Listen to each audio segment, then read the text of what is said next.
Rafferty, Zolak and Bertrand, Felger and Maz, Joe Murray. For Boston sports fans, it's 98.5, the Sports Hub. Beasley Media Group Station. Essential Sports Hub headline presented by Celsius Energy Drinks. Patriots are now away to their best start since Tom Brady played here after holding off the Saints in New Orleans 25-19 yesterday. Drake May threw 3 first-half touchdown passes, 2 of which went to Kayshon Boutte. In all, he finished 18 of 26 for 261 yards. Shoot, I think it's huge. Anytime, Coach just said, you got to celebrate, winning in this league, no matter how it is, no matter how much we could have played better and how much we left out on the plate. But Saints are a good team. They have some good players, and they played hard. And it was tough playing here at home at their place. So just proud of the guys for coming out with a win. And good to get out of here and get on next week. Marcus Jones added a sack and a big pass breakup late. Patriots are 4-2, and they wrap up a run of 3 straight road games on Sunday against Tennessee. Titans fell to 1-5 yesterday, care of a 20-10 loss in Las Vegas. As for the Bruins, they play Tampa Bay today at TD Garden. Bees are 3-0 to start the season. Ryan Johnston and Bob Beers have the pregame at 12:30 and the face-off at 1 right here on 98.5 The Sports Hub. Celtics are 2-1 in preseason play after a 31-point win over a lot of Cleveland backups last night, 138-107 at TD Garden. Anthony Simons, 21 points off the bench to lead the Green. Their 4th and final preseason game is on Wednesday night at home against Toronto. Seattle beat the Toronto Blue Jays last night 2-1 in Game 1 of the American League Championship Series. And Penn State fired head football coach James Franklin yesterday after 3 straight losses and a season-ending injury to their starting quarterback. Sports Hub headlines are brought to you by Catches Law. At Catches, they specialize in helping those who have been injured not only from a one-time incident, but from a lifetime of hard work and labor. Does this sound like you? Visit CatchesLaw.com. I'm John Wallach on Boston's Home for Sports, 98.5 The Sports Hub. Your next update at 6:30. Get There's the potential there for big stuff. 98.5 The Sports Hub app. Get the app. Ladies and gentlemen, I need all of you to stop what you're doing and listen. Toucher. They love the show. In fact, they said, Fred, you're the best. And Hardy. Who's Taylor the originator? On 98.5. Hello. Hey there. Aloha. Bonjour. How are we doing? What? I'm an animal. Can we use this for the radio? No, Nick, with your drinking at noon on Mondays. Well, I tell her the truth, I miss booty. That problem is too large for the starch. You know how I feel about clowns on morning shows? And I'm just saying, hello. Toucher and Hardy. Watch Daddy and Uncle Freddie. Knocking back 25 glasses of soda. having some fun. On 98.5 The Sports Hub. Let's go. Here we all are, sitting together in one room. Unheard of nowadays, but it is the case. Lots of Patriots talk today with Bob Socci and Mike Reese. And we'll hear Greg Bedard's great pronouncement in the postgame show as things have finally gotten out of hand. Combative. Things have gotten finally out of hand. It took being 4-2, which is very nice, but 4-2 nonetheless. And it took 4-2 and a complete lack of a running game. Yes. To kind of yes.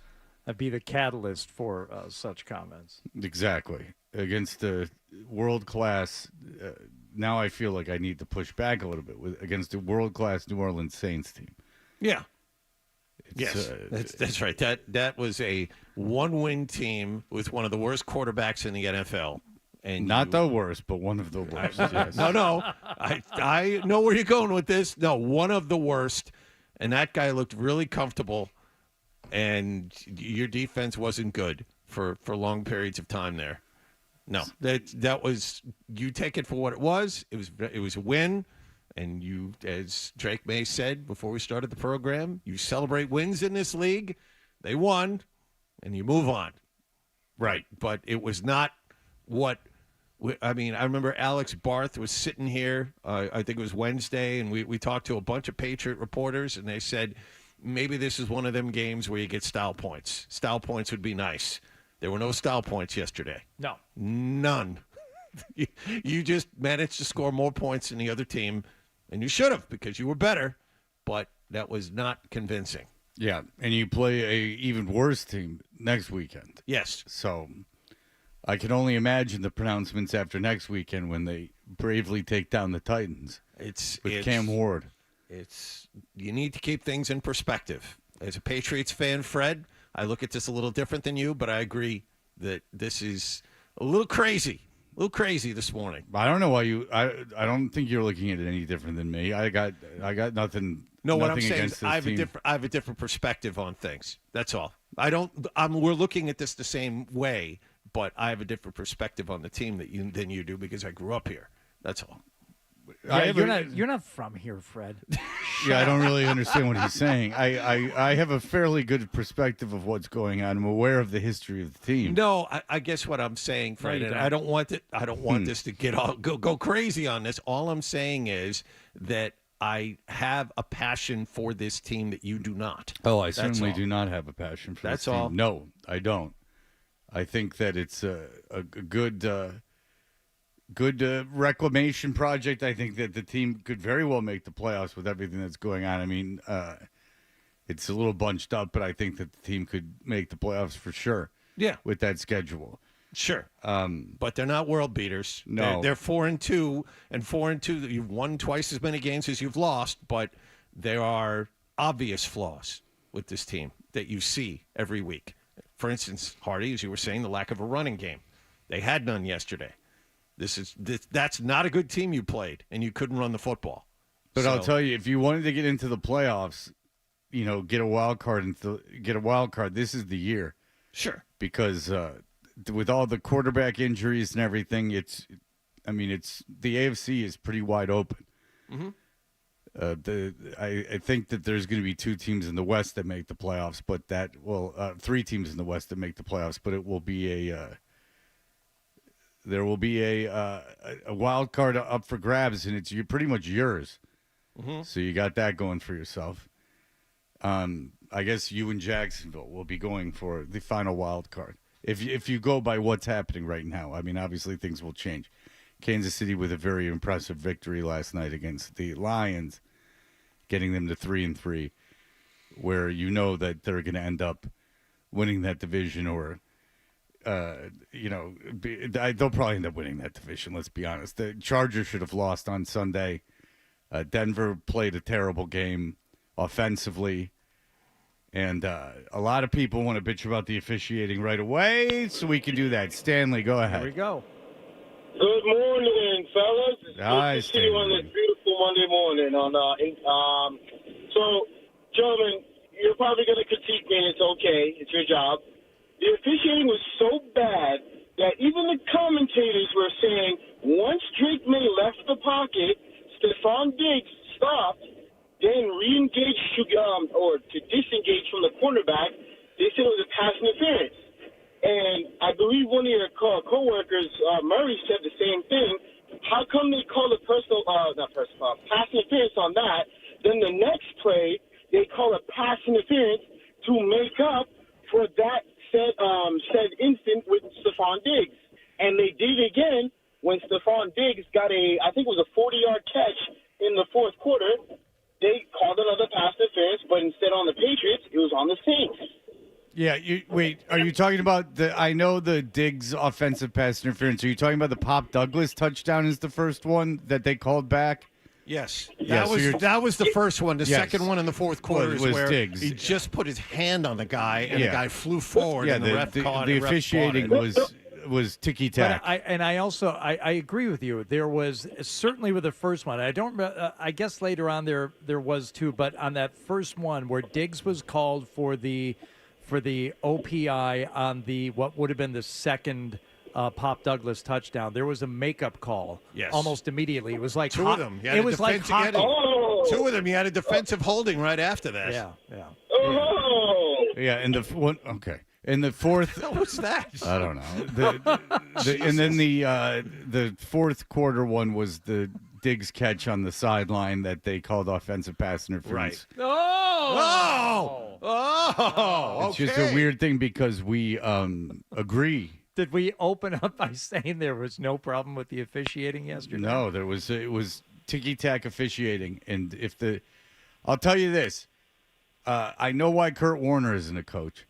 Oh boy, if you're not doing a game every week, you're in big trouble because the guys that they throw into these games, the 3-man booth with Orlovsky and whoever the hell else was in that booth was terrible. And then you'll hear them tonight. And Kurt Warner and Rich Eisen, Machi, not good at all. Oh, boy, Kurt Warner. Eisen's fine. Kurt Warner, woof. It's just awful. Well, he wasn't good the entire game. Could you be more specific? Is there something that you have in mind? He just was analyzing things incorrectly. Like he would say, why didn't the Jets call a timeout? And then then Tampa Bay would call a timeout during the same stretch of play, and he would defend Tampa Bay taking the timeout. And you say, well, then if you think the Jets should Denver, if you think Denver should take a timeout, why would the Jets take the timeout? It was driving me insane. Are you talking about the end of the first half? No, before the end of the first half, like before they got the ball back and did the fake punt. Okay. And then he just is like throw downfield, and then you're like, no, don't throw downfield. No, he can't throw downfield. Can't throw 5 feet in front of him. As a guy who has not seen a Jet game and saw that one, I can't believe what I watched. The guy, what do you want him to sit back there for 5 seconds? I mean, he can't sit back there for 3.5. He can't get rid of the ball. He's got the ball glued to his hand. Giardi had the best tweet of all. His internal clock is broken. He has no idea. No clue. No, he lost his mind. He lost his mind on Sunday. It was really.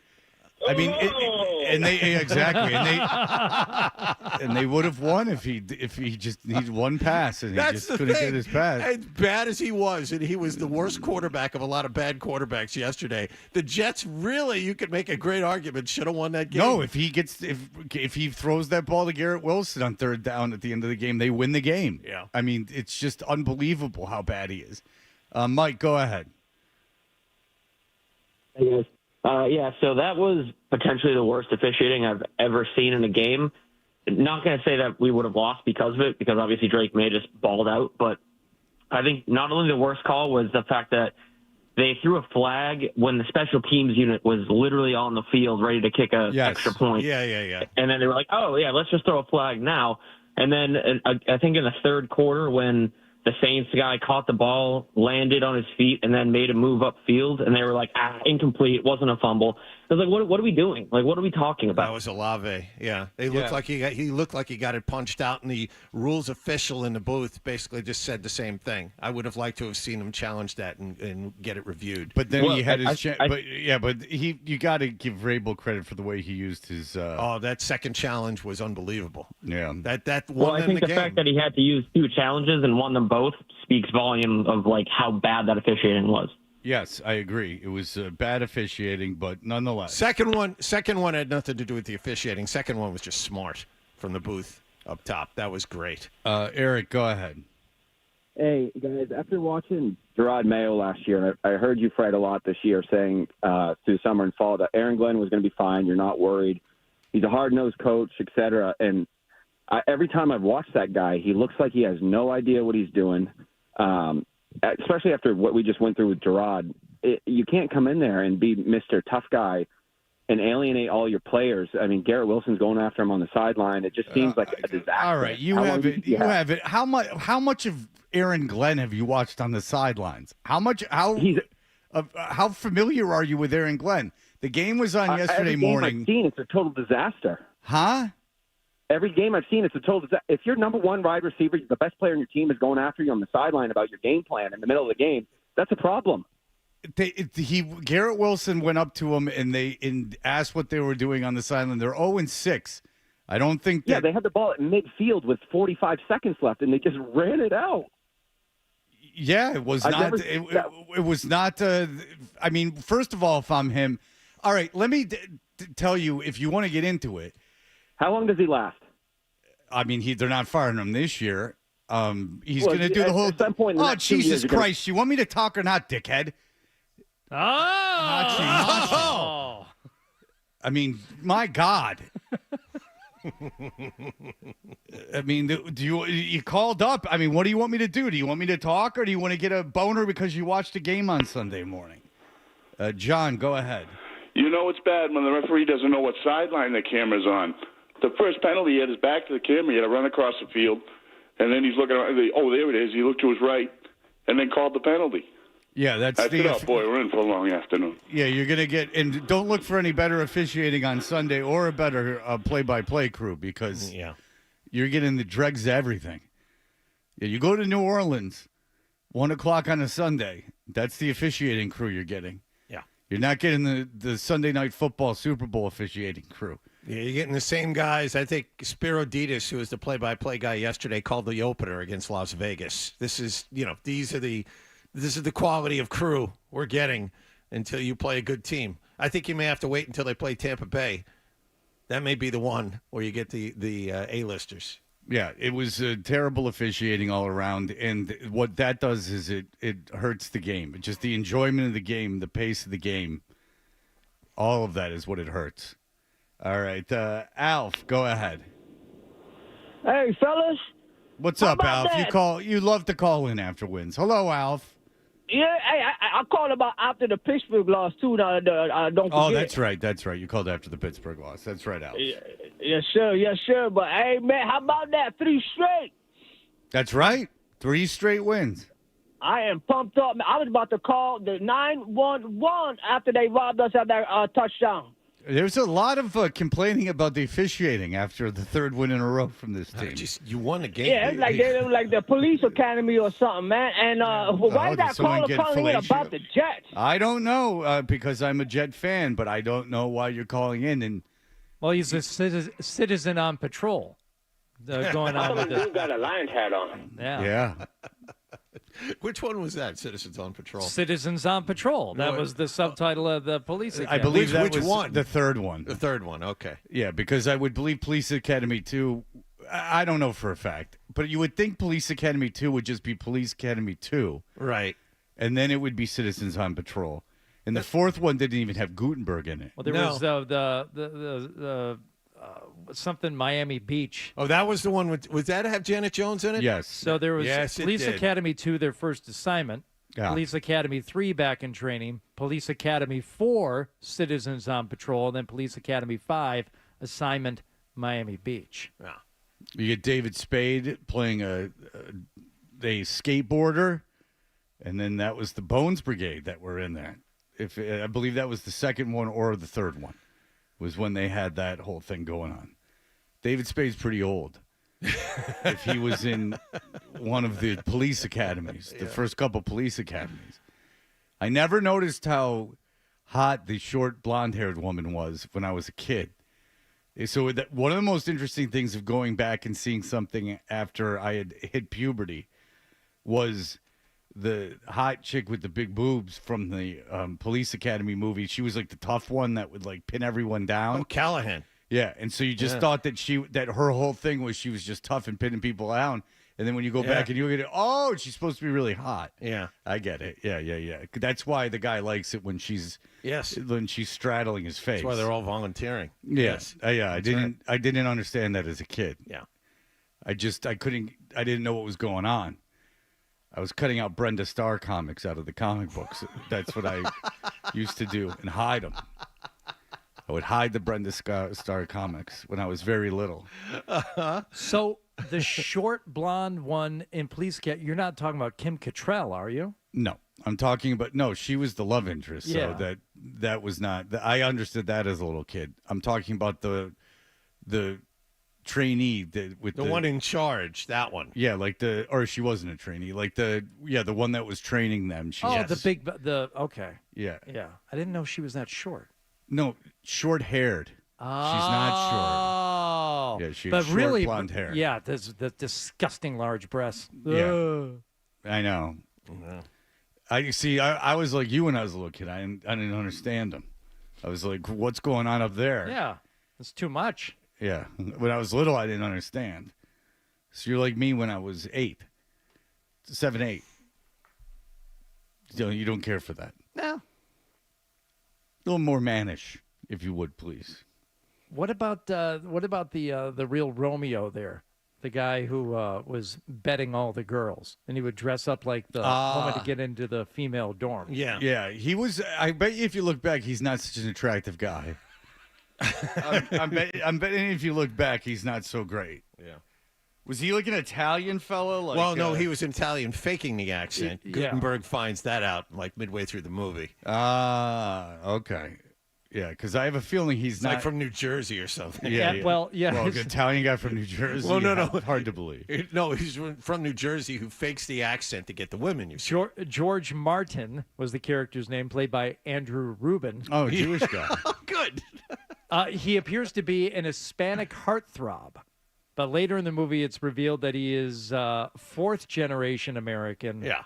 And he was making up the accent. You probably know him from his role in Lou Grant, when he played Jeff Lindsay in Lou Grant, an episode of 1980. He's from New Bedford, Mass. Oh, how about that?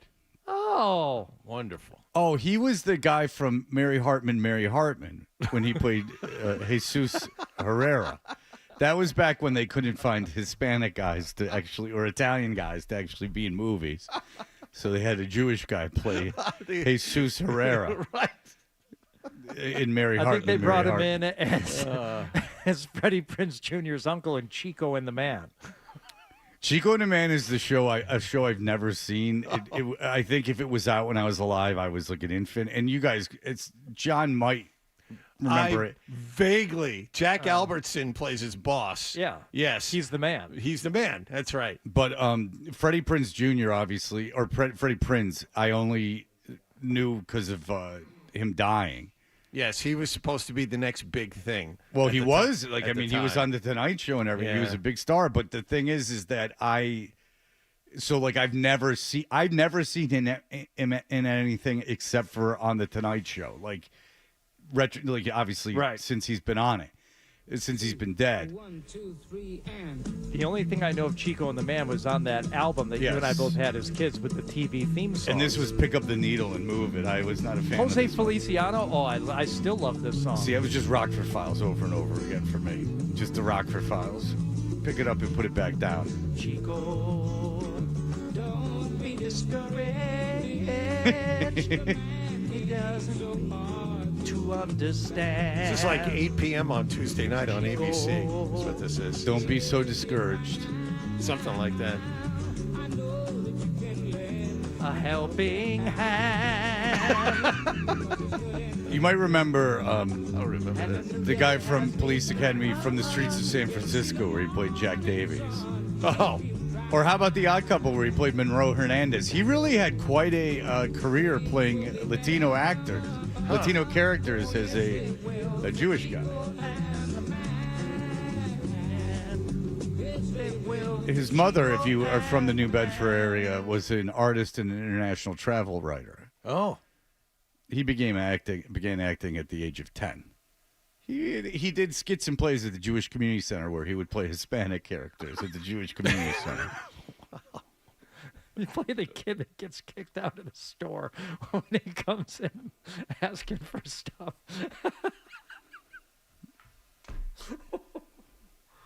Get out of here! Right. We will be back in just a moment. We will go over yesterday's game. It will be very exciting. Toucher and Hart.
We're Toucher and Hardy. What happened last night's brought to you by Leonard Hair Transplant Associates, where your hair doesn't have to be a game of what happened. So change your lettuce and change your life with Dr. Matthew Lopresti at 1-800-GET-HAIR.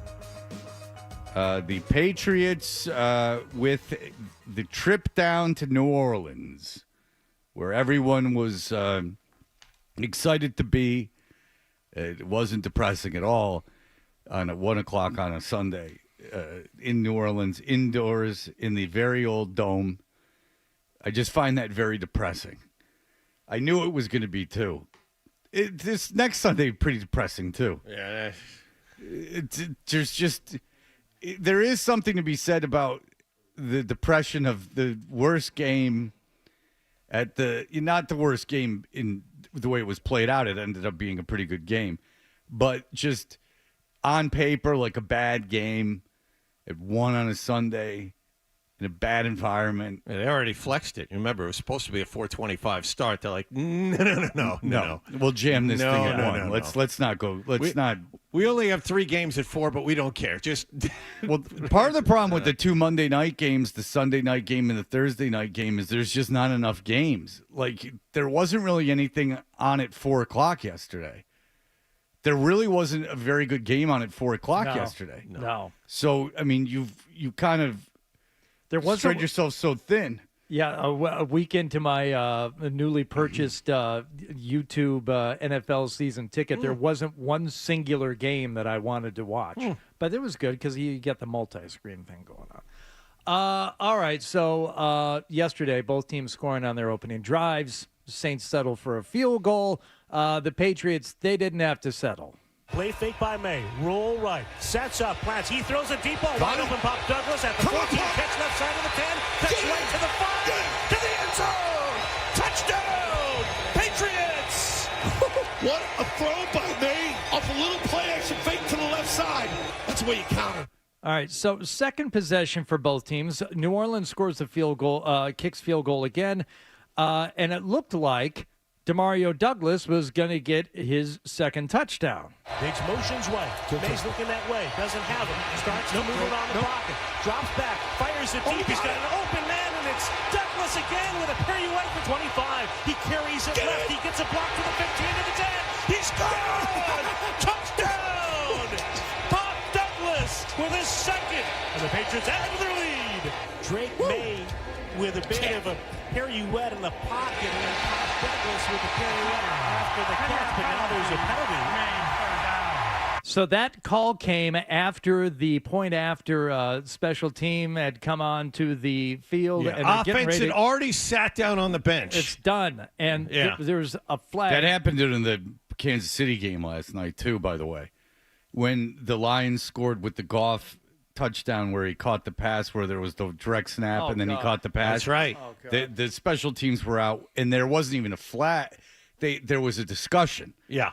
So if you now that I think about it, he really didn't take a step back from the center, and he's supposed to pat him on the ass and then spin around and kiss the sky and then walk slowly over to the. That was good analysis though from the look. I wanted the Lions. Collinsworth had it. Collinsworth knew exactly. Well, Collinsworth is fantastic. Yeah, Collinsworth is fantastic. Called it immediately, but Collinsworth shows guys like blocking downfield and stuff. Collinsworth really good. Anyway.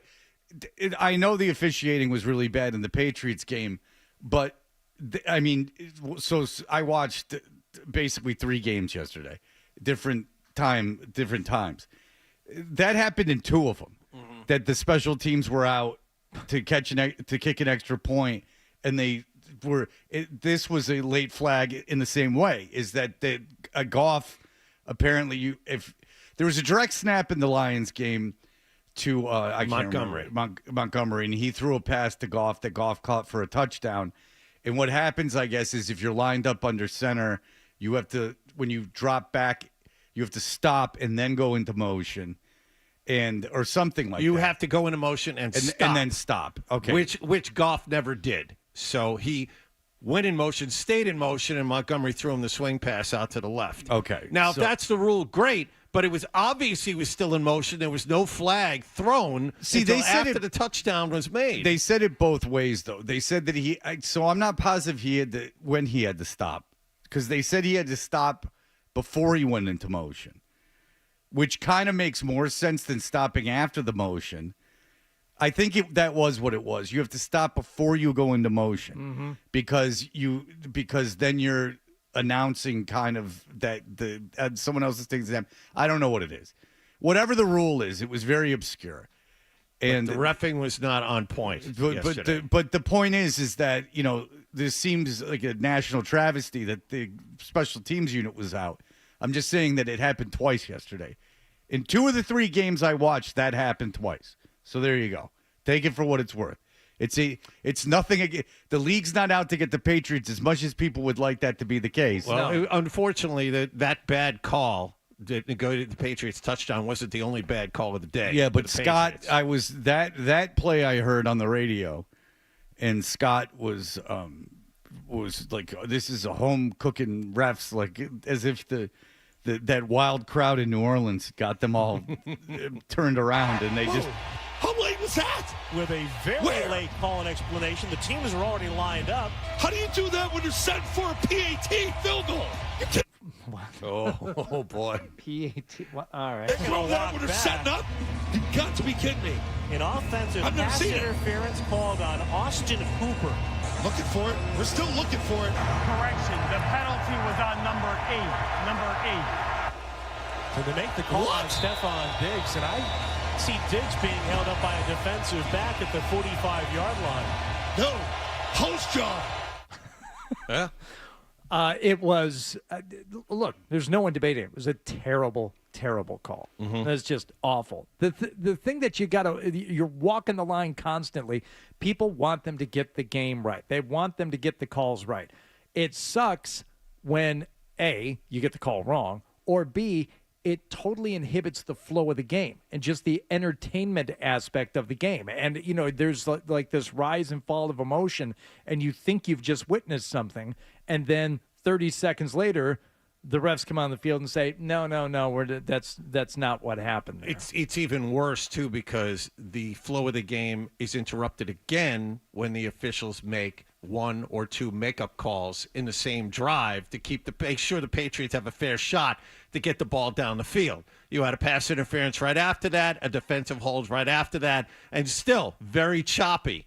So there's no ebb and flow to the game at all. The referees understood that call was terrible, so they did their best to make up for it. And in the process, made this game last much, much longer than it needed to. That's ridiculous. That's a worse call. Stevenson steps up in front of Drake May as Douglas motions right to left, a chance at least to catch his breath. 3 to the left, wide side of the field. 1 receiver right. May drops back to throw. Steps up. He's going to loft another long ball down the left side, looking for Kyle Williams, and a flag in the secondary. Back at the 35-yard line as the ball lands incomplete. And it's going to be a pass interference on New Orleans. We've been doing this 13 years. That call on Diggs is the worst I've ever seen. Interference, defense, number 29.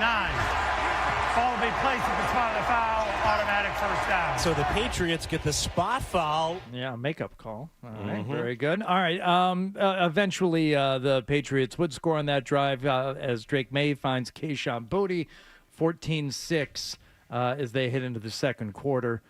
Saints would score their first touchdown of the day in the second to make it 14-13. Taysom Hill. Yeah. Oh, the media loves themselves some Taysom Hill. Couldn't say enough about that guy. 35 years old, kind of running around out there. He can be a quarterback. He can be a tight end too, Fred. Yeah, I don't know if you've BYU guy. seen it. Oh, yeah, people, the media falls all over themselves for this guy. The most mediocre player I've ever seen. It was less than mediocre. All right, everyone wants to call in today. Tim, go ahead. Freddie T, what's happening? So the Goff play, under center, you have to take 2 steps to make yourself the non-quarterback and then go into motion. So that's where it was. It wasn't he was moving in motion. You have to establish yourself as the non-quarterback before. John was wrong. I was right, is what you're saying. Correct. Yeah. Yes. Hell of a day, Fred. Screw John. Yep. John was wrong. I was right. Thank you for Tim. John tried to correct me, but he was wrong in his correction, so thank you. I was notice that, Hardy? It's the best kind. It's the best kind when someone steps in to correct you, and then you can come back and say, and then No, I was right. I was right. You were wrong. I was watching it. See, I heard the explanation, And it's not like either of us knew the rule. It's just he couldn't remember the explanation correctly. So it's even worse for him. Because it's not like he went in, because you could just be wrong the way you remembered the rule, but to have us both hear it and for one of us to remember and consume what was being said and the other one to fail at that. Really, feather in my cap. Listening comprehension. Yeah. Feather in your cap. No pun intended. No offense, John. Got it. Well, no, it's like my trophy. It's your version of a scalp. Yeah, exactly. A feather? Yeah, Okay. from you. Okay. Absolutely. Pluck it right out of your tuchus. Yeah, you dang bird.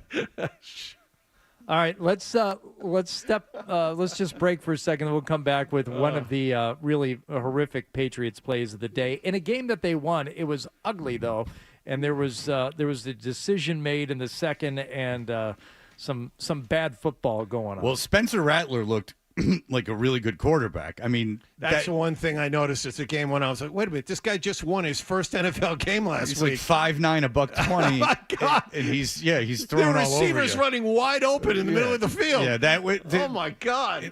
Look, and winning games in that fashion is great. Like, however you win. Just, I wouldn't want to perform that way defensively. No, against anybody. And now that shouldn't be an issue next week. I don't want to get too far ahead, but this is perfect for Mike Vrabel. They won, but they did a lot of things wrong, and you can still point. Okay, don't get full of yourselves. Look at this. Look at all these mistakes. Just like the Pittsburgh loss was a good loss because it showed that that if you just don't make those mistakes. It's a great coaching win because you did enough things. You made a great decision late on a challenge, and you got more things on tape than you know what to do with this morning. Yeah. All right. We will be back in just a moment. Here are the headlines.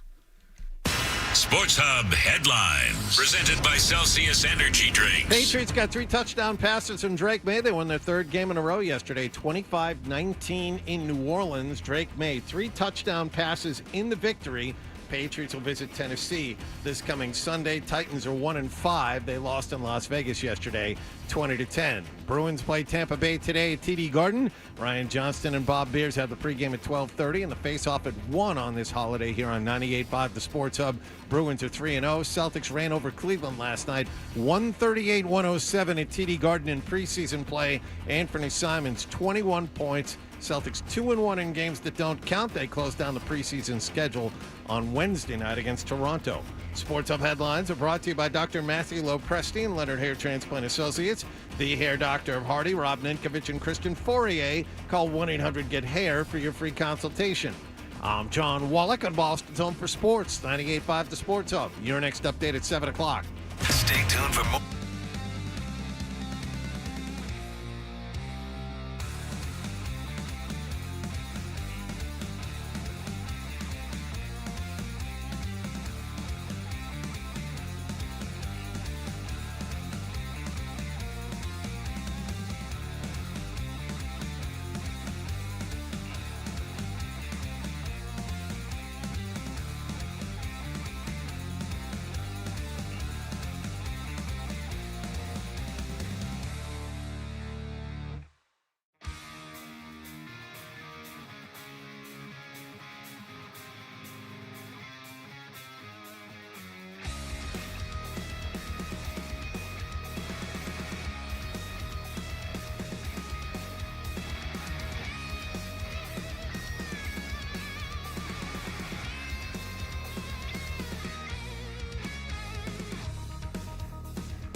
Dutcher and Hardy continues on the Sports Hub. And hello again, everyone. A very pleasant good afternoon and welcome to the New Orleans Superdome. Play fake by May. Roll right. Sets up. Plants. He throws a deep ball. Wide open Bob Douglas at the 14. Pitch left side of the 10.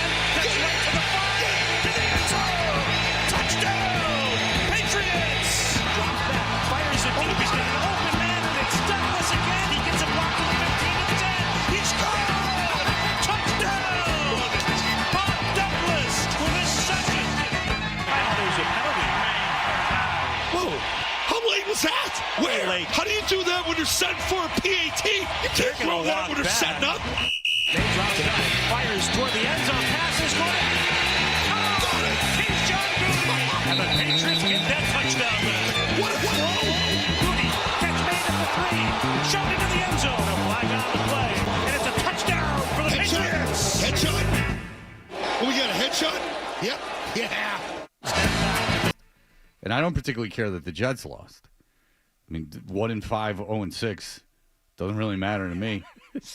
And it's all the same. I mean, what it was, if they won this week, then there was the playoffs. Comeback trail, baby. Yeah. I mean, it wasn't like it wasn't like my day was ruined. Like in week 1 when they lost to Aaron Rodgers and the Steelers, that one hurt. At this point, now it's just monitoring the college game to see who's going to be coming out. That Indiana quarterback looks pretty good. I don't think the Jets are as bad as Tennessee.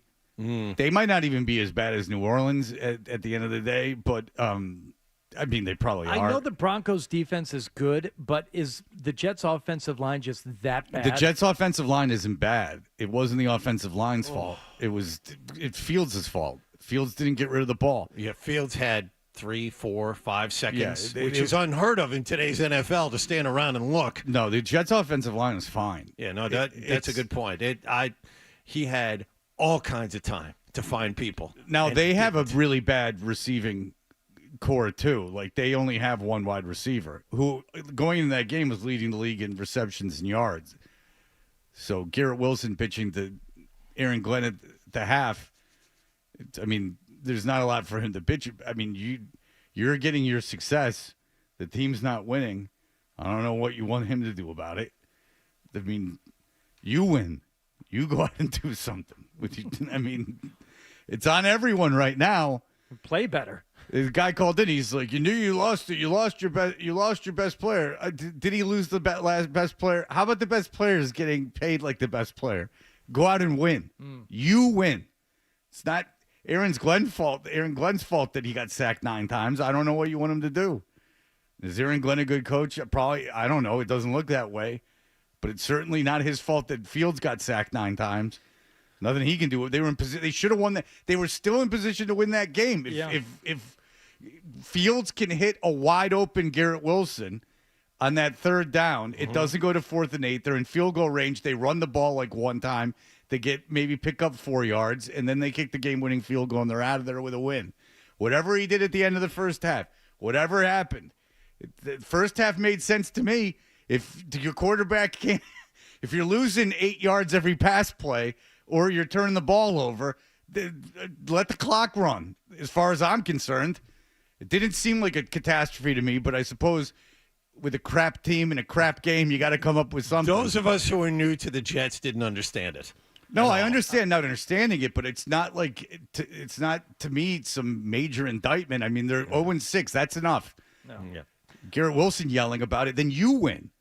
Go ahead. Well, in the first half yesterday of the Patriots game, I guess it maybe hadn't been established yet that they wouldn't be able to run the ball at all yesterday, which is why on a 3rd and 7, Ramondre Stevenson gets the ball, and it goes nowhere. They're on the Saints 40 at that point, but the offense stays on the field.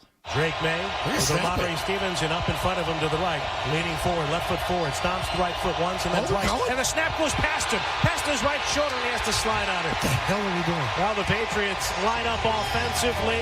It results, in essence, in a turnover. Worse than that, in Patriots territory now, as May had to cover up on the loose ball back at the Saints' 47-yard line. Gross. In today's day and age, where field goals can be had from 55 or 56. Yep. They had a couple of chances to do that with Borregales and passed. Now, it worked one time, but that time You run the football on 3rd and 7. You don't get anything. So obviously the plan was to run for 3 or 4 yards and then set up another play on 4th and 3. If you don't do anything, which they didn't, why not bring the kid on? You're indoors, right? I mean, you theoretically, the elements in there, the air conditioning shouldn't affect him. Because at that point, I think they were on the wrong side of the 50, and then you're asking him to make a 68-yard or something crazy like that. You ran for no gain. It was 4th down. The bad snap happened on 4th down. So you run for no gain. It's 4th and 7. I you have the football at the 40. Bring him out there. Bring him out there for the 4th down try. So it's a 57-yard. Yes, which is certainly makeable in today's day and age. This kid, I mean, maybe that's at the outer reaches of his range, but I mean, it comes down to trust. Do you trust him or not? And obviously, Vrabel does not trust him outside of 45 or 50 yards. Well, the Saints would end up getting another field goal, so the Patriots are trailing at this point. 16-14, but they were in position to answer before the end of the half. May stands in, throws it near side. Booty, catch made at the 3, shoved into the end zone. A flag on the play, and it's a touchdown for the Patriots. Headshot. Oh, we got a headshot? Yep. Yeah. Keyshawn Booty. He looks better than last week. Moves into the meeting at the 5. That's not saying much. 5-yard line. Disgusting. Holy crap, Drake May. Jesus. Drake May standing in, poised, delivering the throw. Keyshawn Booty with a big day in the works back home in Louisiana. Went for 2, initially ruled no good, which I have no idea how they ruled that no good initially. I mean, just watching it real time, bad angle, looked like he got across. It was good, and the Patriots would take the 22-16 lead into the locker room. How much of the second half were you engaged in, Fred? I watched the second half. It wasn't a fait accompli. At that point. No, it wasn't. Just not great football. Fourth quarter. No, I watched the entire second half. Yeah. I wasn't positive they were going to win that game. No, I thought that was a very watchable second half. There were the couple more field goals. Saints kicked one to make it 25-19. Patriots needed a turnover late, which they got. Quarterback for the play. He stands in, throws underneath. They're going to turn and a catch. And a run straight ahead with the ball loose. Johnson had it. He fumbled near midfield. They're going to roll these down. Jawan Johnson with the second catch of the day. The tight end for the Saints. Again with a grab over the middle underneath. Oh, ball's coming out. Mike Vrabel has the flag in his right hand on the far sideline. He's Is the ball coming out? It's very important you repeat that over and over. He just did. He dropped the flag on the far side. Jawan Johnson. We got a fumble here, guys. Yeah. After review, it was determined that it was a catch, a fumble with a clear recovery by New England. Yeah. First of 2 very good challenges. Yeah. By Mike Vrabel. That's a tough. I mean, you can't blame the officials on that. That's a tough call, but that's a great challenge. There was one earlier that everyone seemed to be second-guessing why Vrabel didn't challenge earlier in the third quarter when it looked like a ball was knocked loose after reception. There was no challenge. He ended up holding on to it. Great. And then Keyshawn Booty once again to help seal the deal. Snap back to May, a twist up front. He stands in, he throws the left back, shoulder caught by Booty. What a throw. The connection is there again.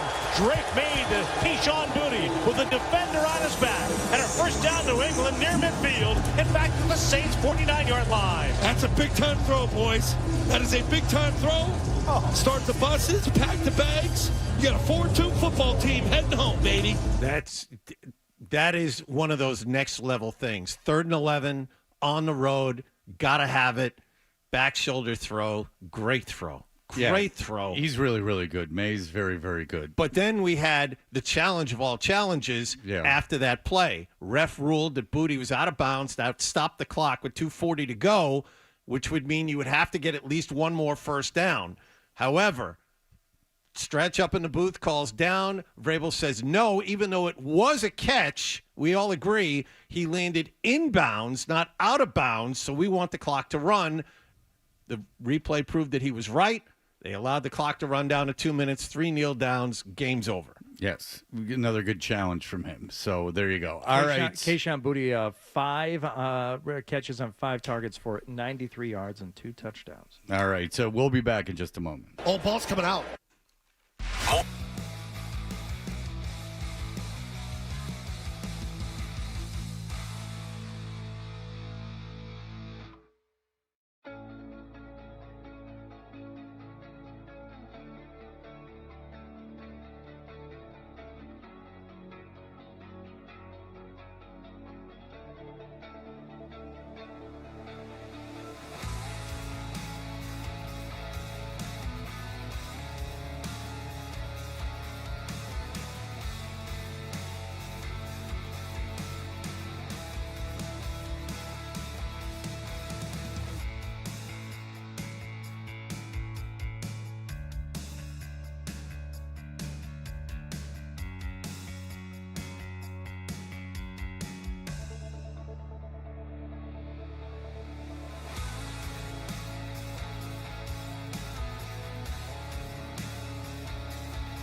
25-19 at the Superdome.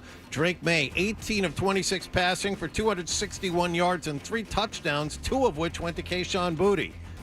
I think we started off season, then the travel on the training camp, and then the season, like I said, just making plays on the ball caught to you, and then we work on it every day. So by the time the game comes, the trust there. May also completed a big pass to Boutte up the left sideline with just under 3 minutes left on third down to put the game away. Patriots are now 4-2. It's their best start to a season in 6 years. They visit Tennessee on Sunday. Titans lost in Las Vegas yesterday 20-10. They are 1-5. In hockey news, the Bruins play Tampa Bay today at TD Garden. Bruins are 3-0. Ryan Johnston and Bob Beers have the pregame at 12:30 and the face-off at 1 here on 98.5 The Sports Hub. Tampa comes in 0-2 to start their season, and they've allowed 5 goals in each of those losses. Celtics beat Cleveland 138-107 in exhibition basketball at TD Garden. They'll play one more preseason game Wednesday night at home against Toronto. They open up the regular season against Philadelphia a week from Wednesday.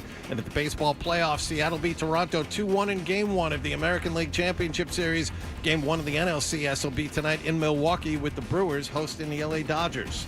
Sports Hub headlines are brought to you by the $14.99 Big Deal Meals at the 99, like the new grilled teriyaki chicken available every Monday through Wednesday for just $14.99.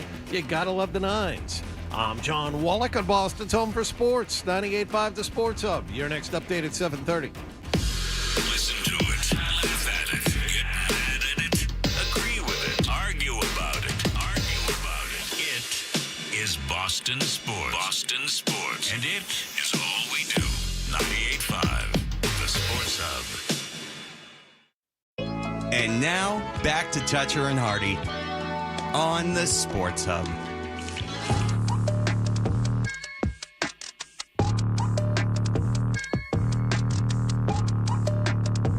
We are Toucher and Hardy. The Ringer has a rundown of the winners and losers of Week 6, and it says McDaniels by proxy. It says, and now McDaniels is living the offensive coordinator dream once again after he got the call plays for Tom Brady in the mid-2000s, which turned McDaniels into a rising coaching star. It looks like he has attached himself to another generational quarterback talent. If McDaniels hadn't burned so many bridges in his first 2 failed stints as head coach, I tout him as a potential hot name in the next hiring circle thanks to May's play. I don't know if there's any outcome for May that could convince a third team to give McDaniels the keys to the franchise, but calling plays for May should be a fun way to spend the next decade. So that's a pretty good write-up if you're going to look for one on a Monday. Cam Scattaboo. The league got involved because Dayball, who's living the high life because it looks like he's bought himself a year with that douche Jackson Dart playing quarterback for him. Jackson Dart and Scattaboo, again, are the two most annoying people in the National Football League. Jackson Dart, who wears turtlenecks with a chain around them at the game, which is just annoying as hell. And he played for Ole Miss, which bothers me too. He and Scattaboo you won't see much of Scattaboo as his career keeps going. I'm guessing 3 years in the league, maybe for Cam Scattaboo, who was playing running back for New York by default. But Scattaboo stuck his head into he had to get involved too when Dart was in the concussion protocol tent. My buddy. Not even his buddy so much as the cameras. The cameras. Yeah. Look at the cameras all over. So Cam Scattaboo went into the concussion tent. I don't think it had anything to do with Jackson Dart in that it was Jackson Dart as a human being. I think it was Jackson Dart, quarterback, cameras, let's go there. That was Cam Scattaboo's thinking. And Ryan Clark, who is on very thin ice at ESPN, had this to say, a story about Cam Scattaboo. I watched Cam Scattaboo in college at Arizona State in first person. I watched him play quarterback. You watched him in first person. Yeah. He was there. When he tells the story, you can say, I saw in person, first person. He was there. I watched him play running back. Yeah. I watched him punt the football, and wasn't nobody else out there for Kenny Dillingham's offense. This dude is made to win, and he's also a kind, giving human. After the game, I would hang out, talk to his parents. He would come out, and his mom would give him a plastic bag of candy. He would take that plastic bag of candy, and while he ate that plastic bag of candy, he would not take a shower before he came out. He would stick it in his pants. And I appreciated him. He pulled him out his pants, and he goes, RC, do you want a candy? Hell no. What makes you think I'd eat your crotch candy? Why does Ryan Clark go to Arizona State games and talk to the parents of the players? Did Ryan Clark go to Arizona State? I don't know. I mean, I know he was there in first person. Yeah. But I don't know what his relationship with Arizona State football I think he was saying his son played with Scatterbo. There you go. Okay. The connection is. Then there you go. That makes sense. But what I'm saying is this. The dude is all dog, all boy, and an absolute I didn't know where we were going with that. Yeah, good. Step in. Good. Step in. She didn't know where you were going with that. That needed to be expressed. I didn't know where you were going with that. What makes you think I'd eat your crotch candy? You said crotch. I didn't know where you were going with that. Just well done. Snap me awake. Well done. Well done. That I don't know how that doesn't get coached out of these women. The first time that they get on the air, the number one thing you don't want to do is police things and act like the befuddled and amused colleague. Like just let it pass. He said crotch. It should be coached out of these women immediately. You sound like a terrible albatross at that point. Stop talking. Just don't say that. I didn't know where we were going with that candy story, to be honest. That's very nasty. That's very nasty. So then you get, what's his face? Stephen A. Smith has to step in and save the day. No, I'm not kidding. Like now you put Stephen A. Smith in a position where being the professional, he's got to step in and start like making something interesting out of this. Because Ryan Clark, the woman has come in and embarrassed herself, and now he has to come in and make the segment better. You hear how he does it. He's like, now I have to come in. I didn't know where we were going with that. What did you add to the conversation there? You didn't make anything funnier. You didn't further the conversation along. You kind of like put the brakes on everything and said that you don't really approve. You understand how that should be coached out of her right away. Like, just say nothing or be funny or further the conversation. Yes, and perhaps if we were improvising, yes, and maybe encourage him a little bit more. What kind of candy was it? Kaboom. At least that's like a nonsensical question that's kind of adds humor to the thing. Well, it depends on what kind of candy it is. See? That's how I would treat it. There you go. Your instincts are out. If that would have been something to say. Something to say is not, I didn't know where you were going with that. And an absolute I didn't know where we were going with that candy story. To be honest. That's very nasty. It's like that's very nasty. That is extreme. He also out of all the stories. I thought you were going to say he was giving up the candy to kids. What? That's right. I mean, Ryan Terry, why would you give it yourself? How about everybody talks at once? Yeah, it devolves into nonsense. And I don't want to. It's very rude and it's very nasty. I told you the time Sebastian, who was in here with the he of the 50 children because he donated so much sperm while he was going to Georgia Tech, that there is a Facebook group of kids around the world that he is the father of through artificial insemination. I'm not making any of that up. He was in studio. He told the story. Yeah. It's very true.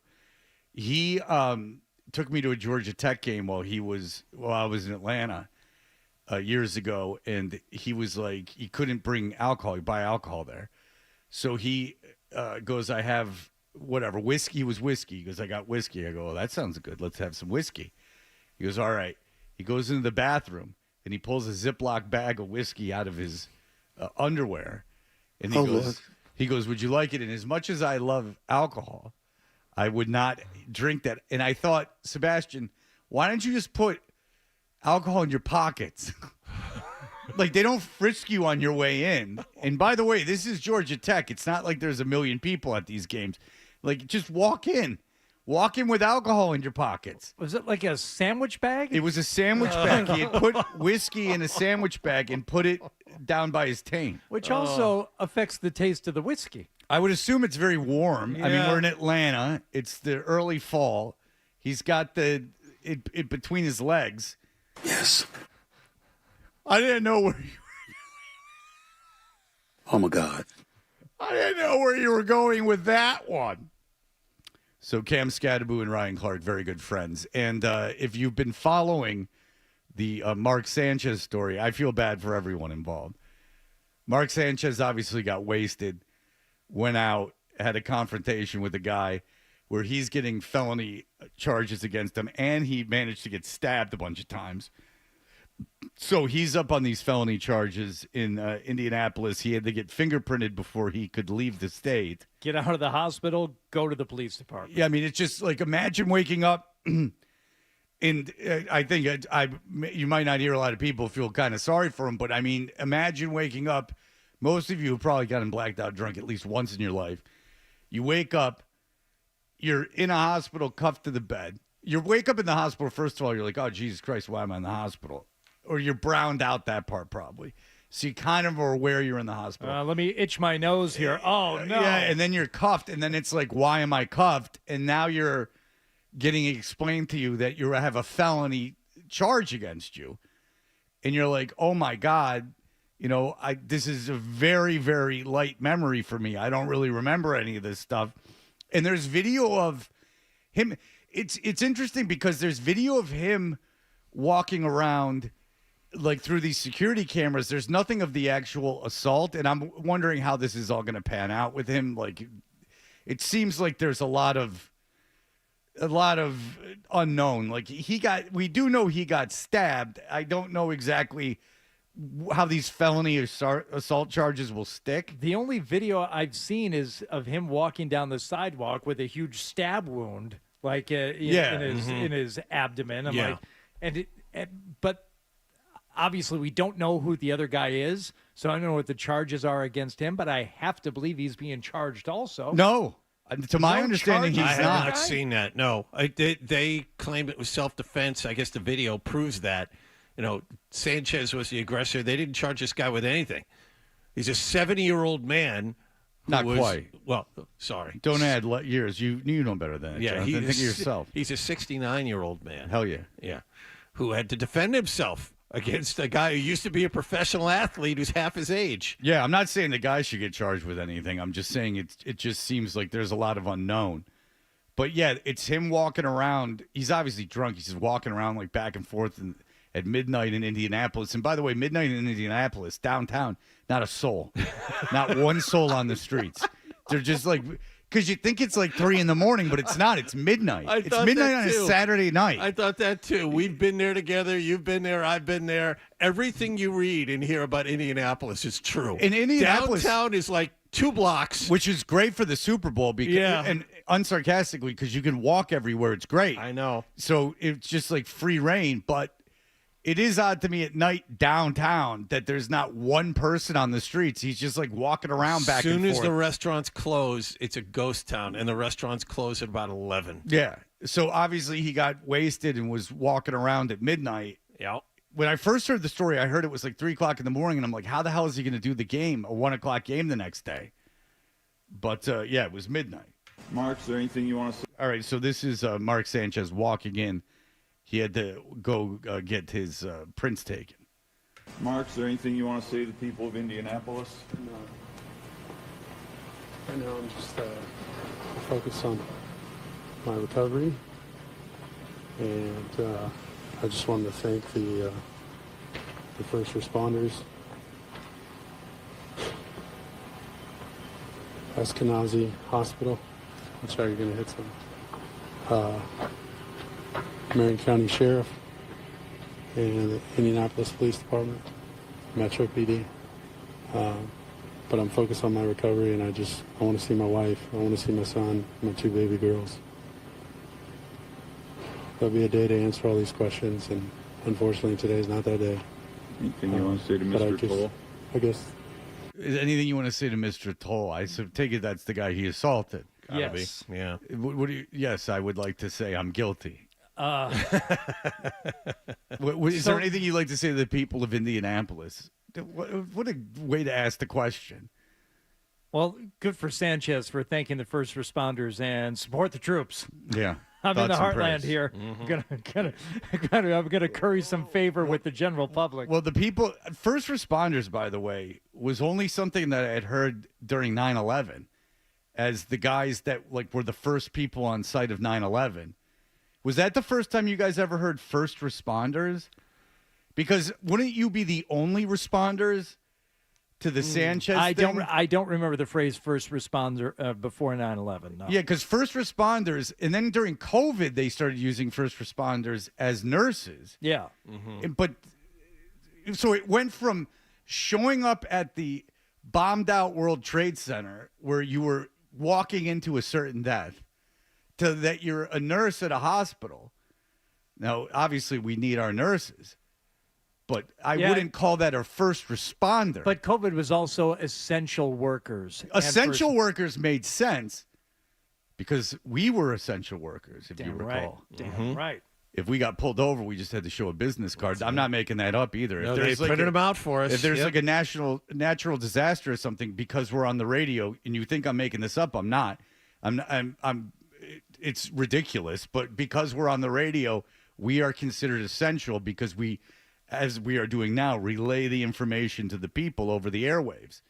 So we are considered essential workers. So like during that hunt for the marathon bomber, we had to go to work. Now, we weren't on the air because they were playing news as they should have, which I was all for. But remember, John, we were told to leave we were on the roof of the radio station in Brighton because there was all this stuff going on, and we were looking at it, and we were told to get down off the roof. Seriously. It was, 5 miles from us? Oh, not even. Yeah. Not even. No, not even close to 5 miles closed from down us. everything around us. It was like a mile from us. Yeah, closed down everything around us. Right, and then there was a call to the station to get us off the roof because, they didn't know if we were the guy. Right. So they wanted us off the roof. But I do feel bad for Sanchez. Obviously, I feel bad for the guy in the truck. Yeah, I don't know how bad I feel for Sanchez. I just feel bad that you wake up and you're cuffed to a hospital bed. That's all. It's just that you go out, you get drunk. There's this incident.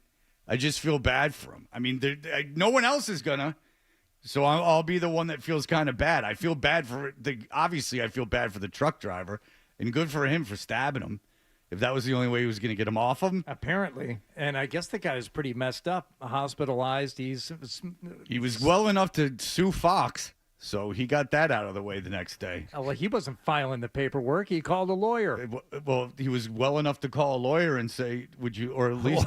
Well, there was a lawyer that happened to be there. Yeah. One of the other. At least give the go. So the guy doesn't seem near death. That there was a civil case filed like legit the next day. Not near death, and I don't think Sanchez was either. He's up walking around out of the hospital. I don't feel sorry for him for getting stabbed. I feel sorry for him because it's got to be. I don't think he's like a psychopath, and he woke up, and I have empathy for the guy. Like he woke up, and now he's in all this mess. He's in a lot of trouble. So, I don't know if you can speak to this. I don't think you've ever been blackout drunk. Now, I have. No, I have not. Even with the Coke. I've been told that wears some of that off.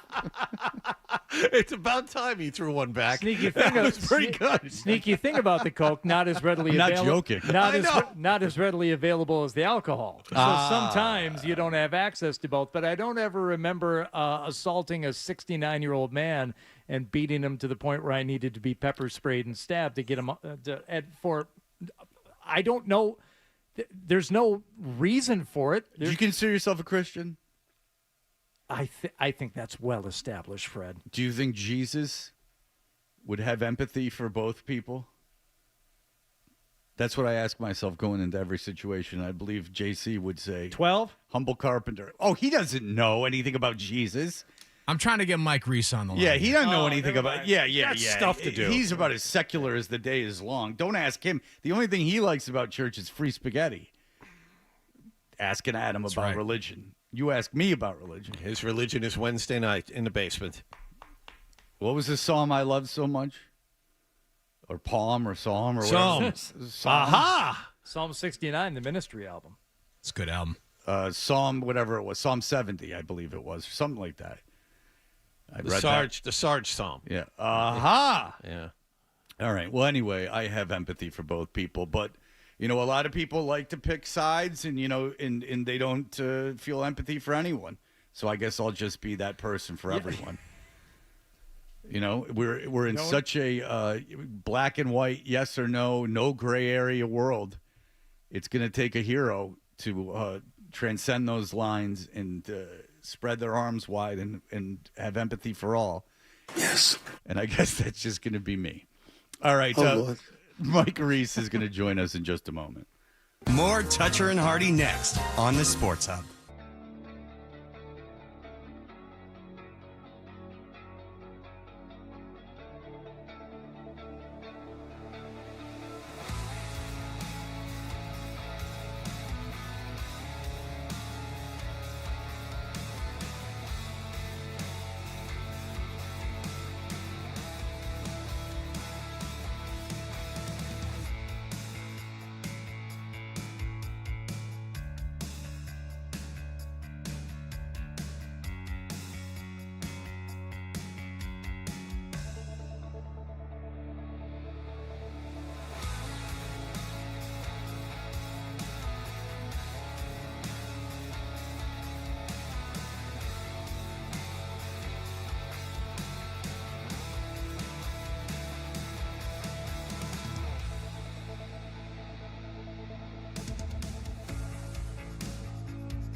We got Mike Reese on, but first, Blind Scott, who is very proud of himself. He's been watching the videos on and on and on.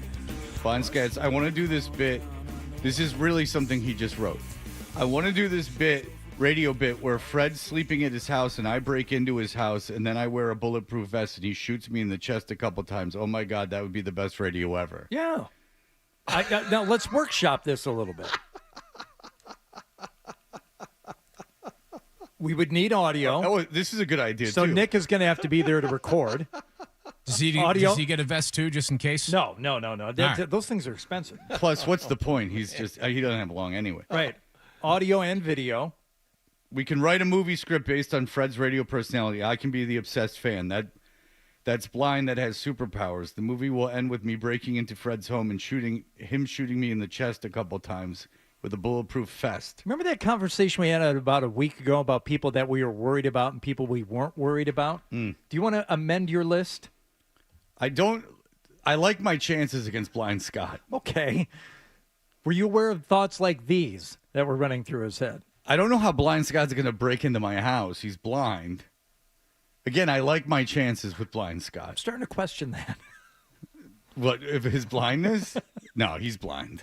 He's up in the middle of the night. He's got that deprivation thing with where you don't, night and day. Yeah. He's got that thing with some blind people have. I see commercials for there's a drug you can take that's supposed to help with that. But I don't. Yeah, I'm not wild about the zany bit where he breaks into my house. Especially when it's predicated on him being an obsessed fan. Well, he is an obsessed fan. Thank you. Yes. Yeah. But the script is writing itself, is my point. See, Blind Scott, you stay at home. If you want to, watch the videos a million times, you can do that. No one's really asking you to do it. I just said that would help more than putting 8 radios on at your house. That was his original idea. And I said that won't do any good. You could always watch videos. That was just a kind of a throwaway statement. And then all weekend he's been emailing all of us saying about how all the videos he's been watching, which I don't care if he does it or not, but I'd rather that than breaking into my house. That I'm not as wild about. But Blind Scott, out of all the people in the world, Blind Scott's one of the people that I'm the least afraid of getting one over on me. Because even if he gets in with a gun, I still like my chances. Just drifting over in that Venn diagram is all I'm saying. Oh, I don't think worried, not worried. Yeah, like if Blind drift. If I run into Blind Scott in the street, I'm not thrilled. But the idea of him making it out to my house, breaking in, overpowering me, because all I'd have to be is quiet, He'd just be kind of shooting, just at where he would assume I was. I could stay very low. And probably doesn't really know his way around your place either, No. No.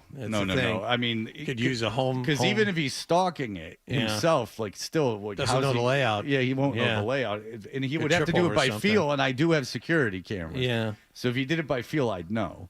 All right, Mike Reese needs all the security in the world because he's a multimedia superstar. He's ESPN's NFL Nation reporter, covering the Pats. Hello, Mike.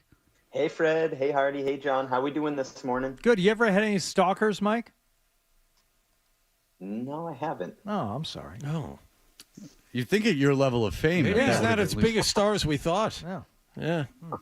Well, that's too bad. All right, Mike, first of all, what did you make of the officiating? A lot of people called up right as the show started to bitch about the officiating. Yeah, that was one of the poorly officiated games that we've seen. Not tough when you don't have much confidence that they're seeing the game well because of multiple plays that just seem sort of obvious and that they're not being called that way. All right. I have some concerns about the running game right now, and I'm wondering if Ramondre Stevenson, who has been called into service here more than probably anyone would like, if he's just more worried about hanging on to the ball than he is actually executing the runs, or if there's something maybe more problematic at play here. So, Hardy, that's going to be something I'm going to try to look a little closer at when I go through the game a little closer today. I will say my hunch is that it's more about what's being blocked than on the running backs. So in the first quarter, I made it through the first quarter before we came on this morning, and I actually saw some positive things. They had a run for 6 yards, I think their first offensive play, and a run for 7 yards, which when I had looked at the final numbers at the end of the game, I wasn't expecting to even see that. I mean, they averaged 2 yards a carry outside of any Drake May runs. So I think there are some things there that show you they can do it when it's blocked up well. And I think there were the way the Saints played defense in this game specifically, I think they left themselves vulnerable to the pass by selling out at times against the run. And so I think that was a little bit of a part of why they struggled to run the ball yesterday, but not the only reason. They got to block it better.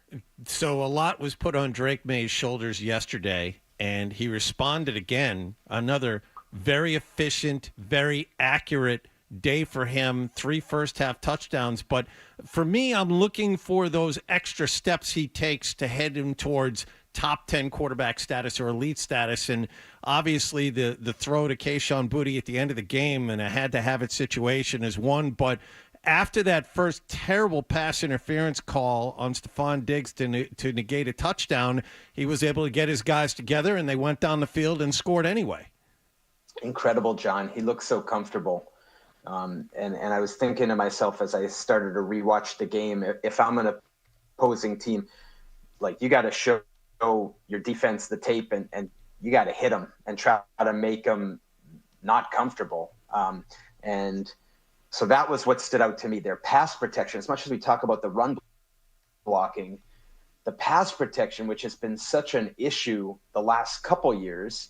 I think they ranked last in the league in pass block win rate each of the last 2 years. It's gotten so much better that they can now make these plays downfield. And even when it breaks down, Drake's ability to be comfortable and hang in the pocket and keep the play alive has just been something that, to me, has grown over the last 2-3 weeks, that it's now the sort of the sky's the limit, for lack of a better term, on what they might be able to do in the passing game. Okay, so Spencer Rattler isn't considered a phenom, and he looked very, very good against the Patriots defense yesterday. What do you attribute to that? So I thought, Fred, they went in with an aggressive plan. The first play of the game, they're blitzing Carlton Davis, the corner, off the edge, which for the first play of the game where they got beat on the deep pass, I thought that was sort of telling. And so that would be my thought, is that they thought they would be able to speed Rattler up with an aggressive approach, and they didn't get to him. They didn't rattle him enough they didn't rattle Rattler enough. See what I did there, Fred? Oh, no. Nice. What'd you do? So that would be my thought. Pass rush coverage, just not consistent enough in terms of executing the plan they had for this game. I'm just curious how Mike Vrabel will see this game. And I was telling these guys earlier, in a way, this is the perfect win for a head coach. You won the game, but you did a lot of things wrong. There's a lot on tape for you to show the players this morning. And you had your letdown after the Buffalo win, but you still got to win. Exactly. Anyway. And for a team that is ascending, for lack of a better phrase, this is a great way to say, wait a minute, you guys aren't really very good at all. Definitely. And just to go back, I should say, on the defense, I felt like I was a little harsh there. They did play better in the second half when they needed to. So they came through in the end. So I just wanted to wrap that on the thought on the defense. And in terms of the win, absolutely.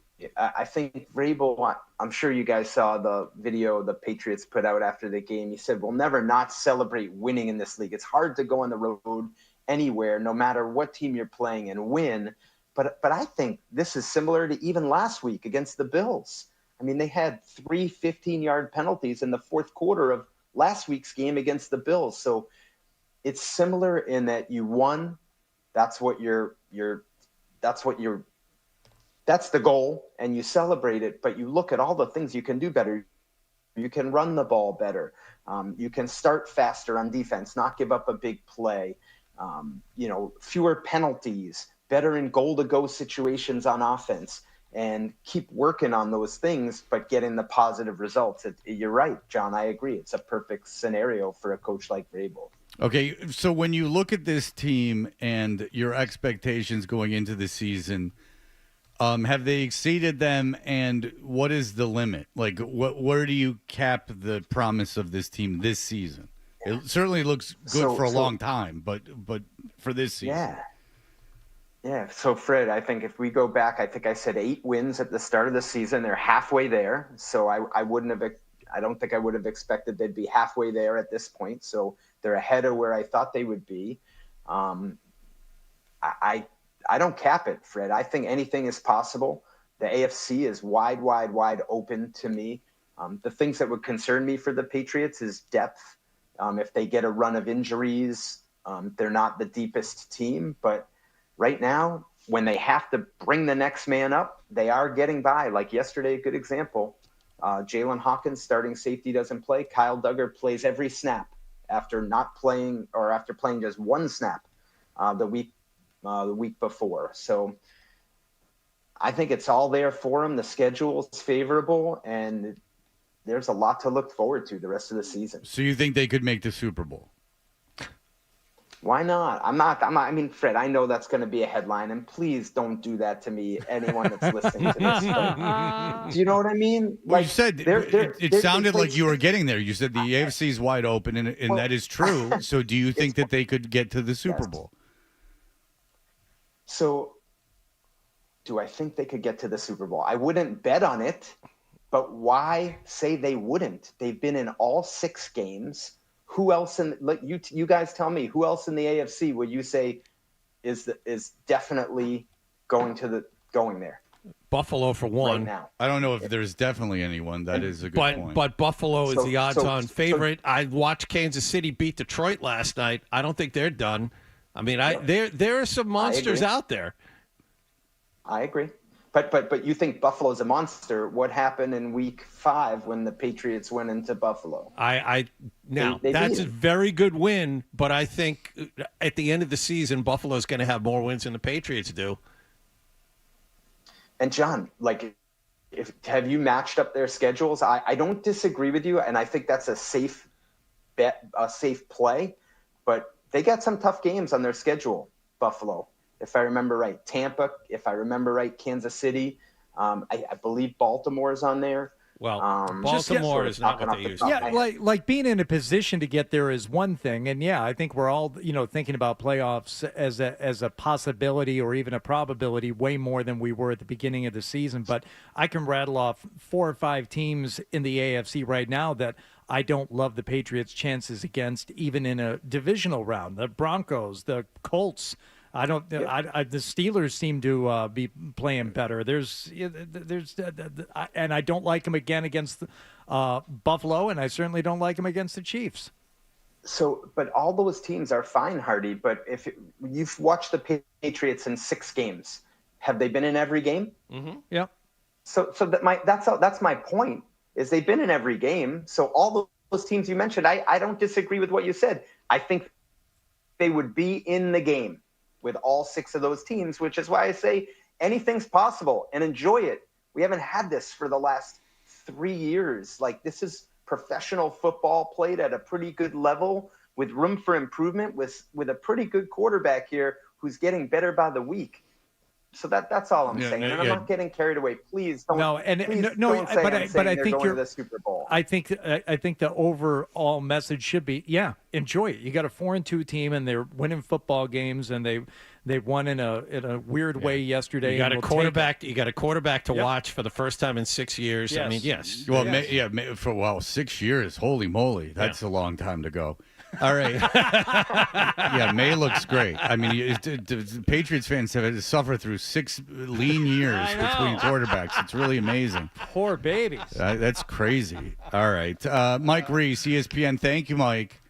Fred, can I just ask you a favor before I hang up? Please, can you make sure there's not a headline that says, this reporter says they're going to the Super Bowl? No, I can't promise that. No. All right. Very good. Thank you, Mike. Appreciate you guys. All right, there you go. You're saying people just read the headline and then they won't look for context or anything? Man. I find that very difficult to believe. I am going to soak in all these good vibes because, look, the AFC's wide open. Hey, what do you know? Jacksonville's 4-2. Jacksonville going to the Super Bowl? Yeah. All right. Chargers 4-2. Charge better than you, but there you go. Of course they are. All right. We'll be back in just a moment. Here are the headlines. Sports Hub headlines presented by Celsius Energy Drinks. Patriots are away to their best start since Tom Brady was the quarterback here. They beat the Saints in New Orleans yesterday, 25-19. Patriots have won 3 in a row. They're 4-2. They visit Tennessee this Sunday. Titans fell to 1-5 yesterday after losing in Las Vegas, 20-10. Bruins play Tampa Bay today at TD Garden. Bruins are 3-0. Ryan Johnston and Bob Beers have the pregame at 12:30 and the face-off at 1. Here on 98.5 The Sports Hub. Celtics ran by Cleveland 138-107. They're 2-1 in preseason play now. Their fourth and final exhibition game is on Wednesday night at home against Toronto. And Seattle beat the Toronto Blue Jays last night 3-1 in Game 1 of the American League Championship Series. The Dodgers visit Milwaukee tonight in Game 1 of the NLCS. Sports Hub headlines are brought to you by Mass Energy. Stay safe and warm this winter with your local home heating oil provider and learn more about BioHeat Fuel at massenergymarketers.org. I'm John Wallach on Boston's Home for Sports, 98.5 The Sports Hub. Your next update at 8 o'clock. You're listening to Toucher and Hardy.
a pretty good, base of the fandom going insane. Yeah, these are the people who you keep bringing it up. Had the Belichick orange juice memes. Yeah, they're starting to wake up a little bit. The people that forgot how to hold up the big blue wall are going to start holding up the big blue wall again. Well, it started, and I'll tell you when I knew it started is when we got in today, and there were all the calls about the officiating. Sure.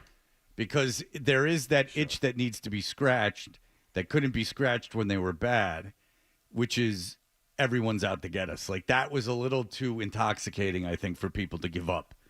So right when we came in, if you go back and listen, there was people either coming after the Jets because I'm a Jets fan, which was like an old itch to scratch. Mm-hmm.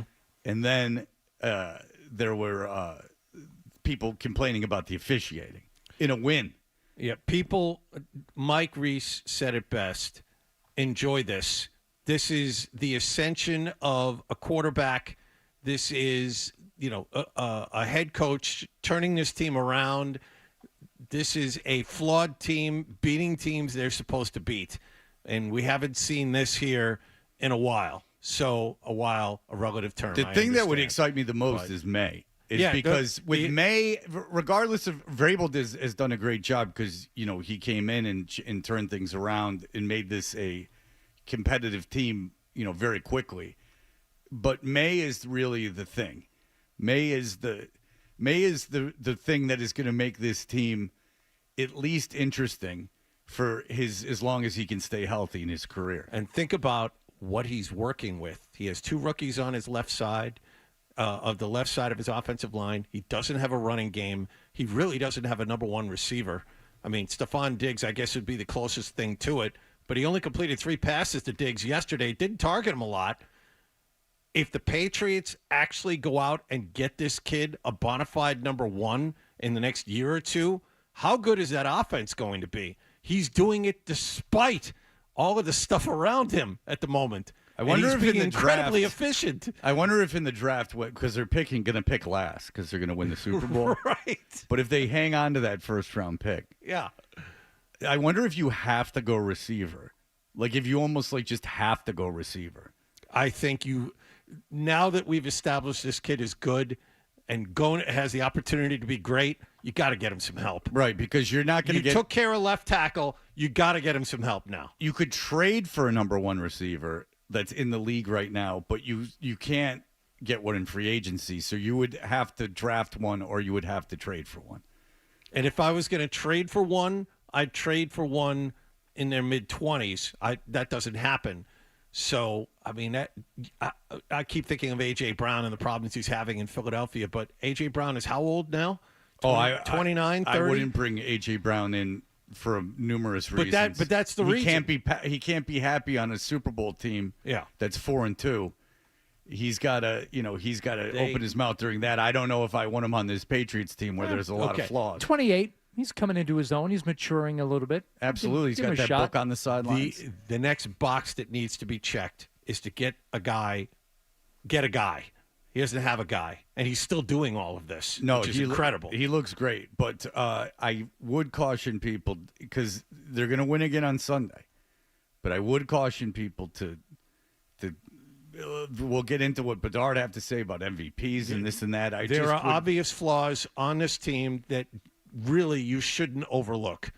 They are paper thin depth-wise, a lot of places. Like you saw Jones go out yesterday, and who's the guy opposite Christian Gonzalez, whose name is escaping me? Carlton Davis. Davis and Jones both went out for a portion of that third quarter. Now, fortunately, both of them came back. But can you imagine if Carlton Davis got hurt or both of them were hurt?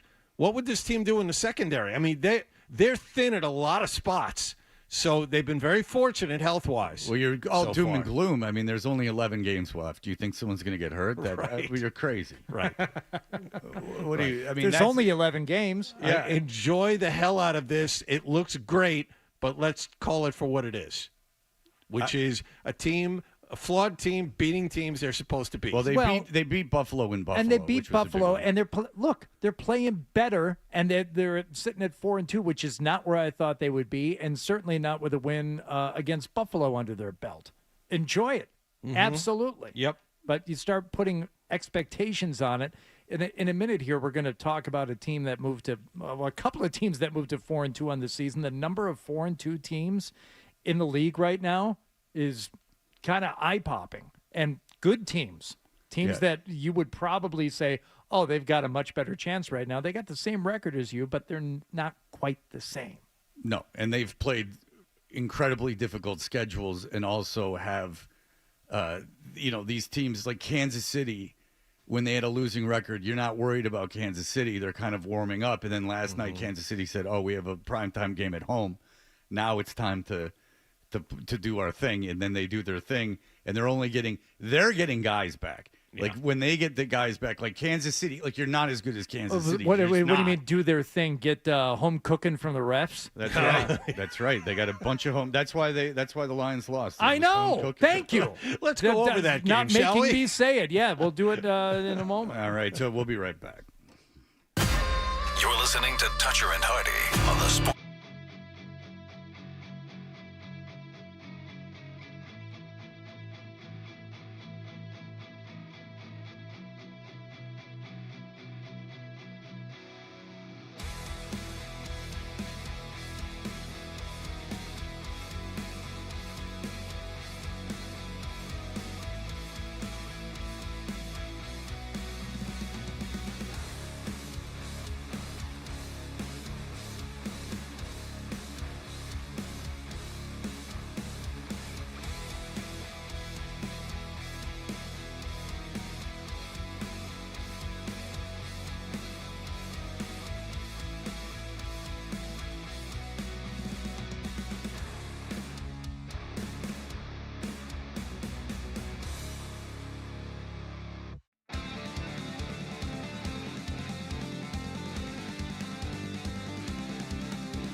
teams. It's Toucher and Hardy, Zolak and Bertrand, Felger and Maz, Joe Murray. For Boston sports fans, it's 98.5, the Sports Hub. Beasley Media Group Station. Essential Sports Hub headline presented by Celsius Energy Drinks. Patriots got 3 touchdown passes from Drake May and won their 3rd game in a row yesterday, 25-19 in New Orleans. May for 261 yards and the 3 scores to lead the offense, and one of those TD throws went to Demario Douglas. A lot. The confidence, however high the confidence could go, that's what my confidence at, man. And the team's behind them, and you can see it how we play for them, man. Get open for them and make life easier for them. Patriots are 4-2. They visit Tennessee this Sunday. Titans are 1-5 after losing in Las Vegas yesterday, 20-10. In hockey news, the Bruins visit Tampa Bay today at TD Garden. Bruins are 3-0 to start the season. Ryan Johnston and Bob Beers have the pregame at 12:30 and the face-off at 1 here on 98.5 The Sports Hub. Celtics ran over Cleveland last night in exhibition basketball, 138-107 at TD Garden. Cavaliers didn't bring most of their rotation players, including Donovan Mitchell for this one. Anthony Simons led the Green with 21 points off the bench. They'll play one more preseason game. It's Wednesday night at home against Toronto. At the baseball playoffs, Seattle beat the Blue Jays 3-1 in Game 1 of the American League Championship Series. And Penn State yesterday fired head football coach James Franklin after 3 straight losses in a 3-3 start. Sports Hub headlines are brought to you by Boston College Football. Tickets are on sale now to see Bill O'Brien and the BC Eagles. Secure your seats at bceagles.com. I'm John Wallach on Boston's Home for Sports, 98.5 The Sports Hub. Your next update at 8:30. This is what happens when analysts take over the game, take over the sport. This is where you talk sports. It happens all the time. The Sports Hub. Hey, listen, if you've got to go, we understand, but make sure you bring the Sports Hub app with you so you can hear more of Toucher and Hardy. That's what I want on my tombstone. On the Sports Hub. Around the NFL with Toucher and Hardy. Hit somebody. Hey, we're Toucher and Hardy. Watch us on YouTube. Subscribe to 98.5 The Sports Hub on YouTube. And if you're listening to us on podcast, know that video is up there for your pleasure whenever. Blind Scott's creating more and more scenarios of him breaking into my house. He said he'd turn off the Wi-Fi to disable the security. Jesus. Maybe stop with this conversation, Blind Scott, or I'm going to stop mentioning you. Around the NFL is brought to you by Joyce Cooling and Heating in Nashua. Starting to feel chilly around the house? Time to schedule your heating tune-up to avoid surprise breakdowns when the cold hits. Plus, save up to $4,400 in rebates and tax credits on new Lennox systems. Schedule at joycecool.com. Celebrating 30 years. I went to the Clemson BC game as I am a season ticket holder among a couple of my friends. And the amount of kids with mullets and mustaches that there is no originality left. It is completely concerning. A regression to the irony of the 90s. A tough pill to swallow. A tough pill to swallow. Yeah, I don't remember us walking around with like DuckTales in the 80s and trying to invoke the 50s hairstyle. Everyone ignore the swing era. But at least there was like a scene around that. The mullet just seems to be the mullet and the mustache just seems to be there's no like kind of scene attached to it. It's not like really an identity so much as it is just I don't know what it's supposed to be. Do women like it, enjoy the mullet and the mustache? It's the Von Dutch hat. I saw a guy wear this and it looked cool, so I'm going to do it too. There is no originality to it. Well, that's how most things are. But to your point though, like there's not a like there was a scene for certain things, and there's not like a scene built around this. Because my son still is of the poof. Oh, you're still doing the broccoli top? Yeah. Oh, and that's just like that to me is just like there's a certain style of haircut that gets into the. But the mullet and the mustache, like you're like a poof, you're just like that's like anything else. The mullet and the mustache, like you're trying, like you're really trying, like you're grooming, and you're doing it's like an a 4 or 5 haircut. month commitment to get into that situation. And no one has a real mullet either. They're like just kind of shaved sides with the thing. It's kind of like a low-level, trashy, performative male move. You correct. Like But if I saw a guy with like hair down in the middle of his back, or like even past his shoulders, that had a mullet, I'd be like, all right, well, the guy's at least. What if you see one of those guys who got a cute butt and you start thinking, ooh, I'd like to date her, and then, uh-oh. Dude looks like a lady. That's right. About Vince Neil. All right, Hardy, let's talk about what happened in the NFL. The Detroit Lions were in Kansas City last night. We already talked about this play. Hose job. He takes a position behind the center. He's got to step back and pause for a second and establish as a back before he goes in motion. He didn't. He stayed in motion. This is illegal. This is an illegal formation. Shut up. Jared Goff, they go wildcat. He receives the pass. He gets into the end zone. He bobbles that sumbitch, and he still gets in. Touchdown, Lions. No. Remember when John earlier in the show said that when I said that he needed to stop and stop himself? I do. John said that wasn't what it was. It was that he just ran and went into motion and didn't stop once he was in motion. But John was wrong. That's right.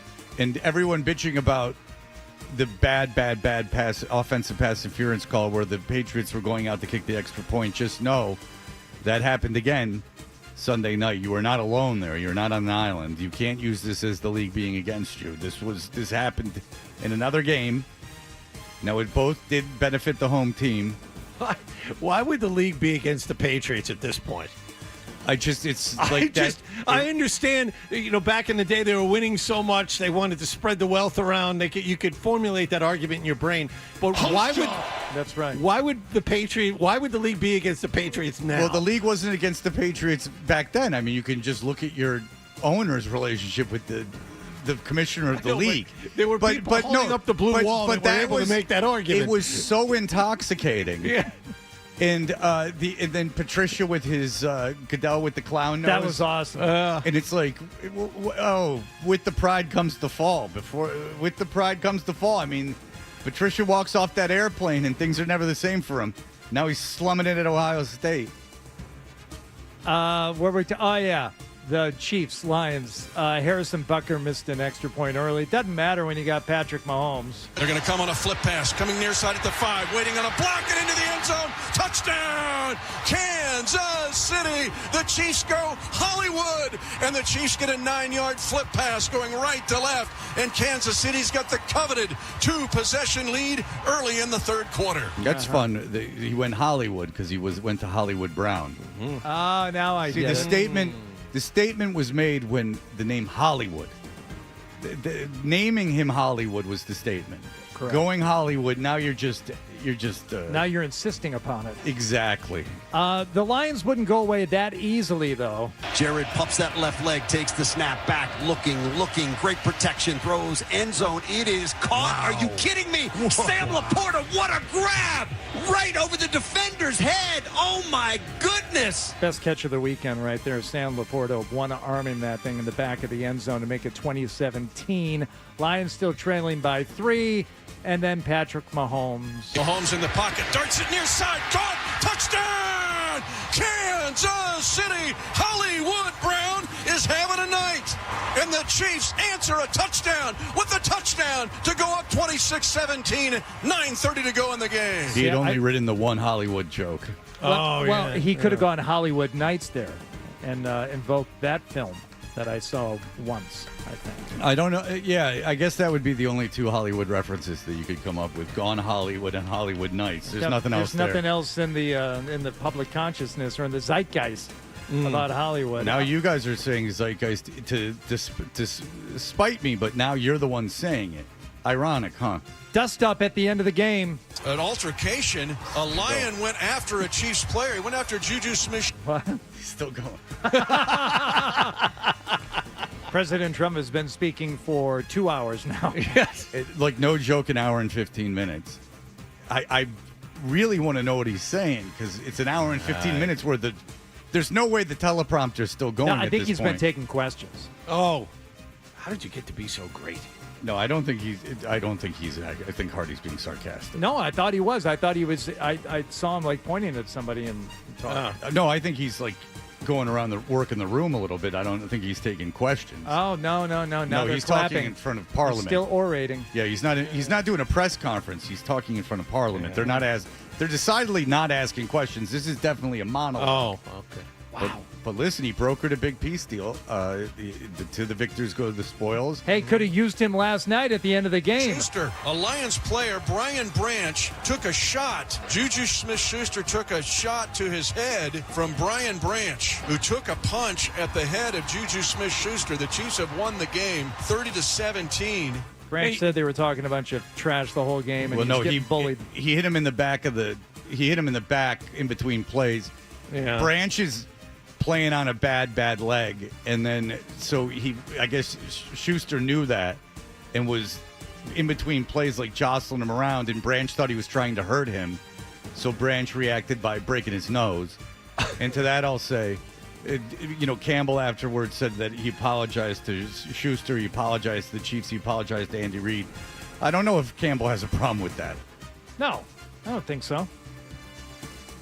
CBS just pulled out. Fox pulled out about half an hour ago. I think he's done. I think he actually finished. All right. Very good. He was given the point and the thumbs up. Yeah. Oh, okay. All right, Chiefs move to 3-3. They stay home and play Vegas on Sunday. Lions 4-2 and host Tampa Bay a week from tonight. Oh, Tampa Bay, you say? Sean Tucker checks in to the game, and he'll be the setback. Baker Mayfield under center, kicks the leg, a tight end in motion to the right, hand the ball off. Tucker tries to get outside, inside the 5, to the 3-2-1, touchdown Tampa Bay. Sean Tucker takes it to the house. Fire the cannons. Fire him.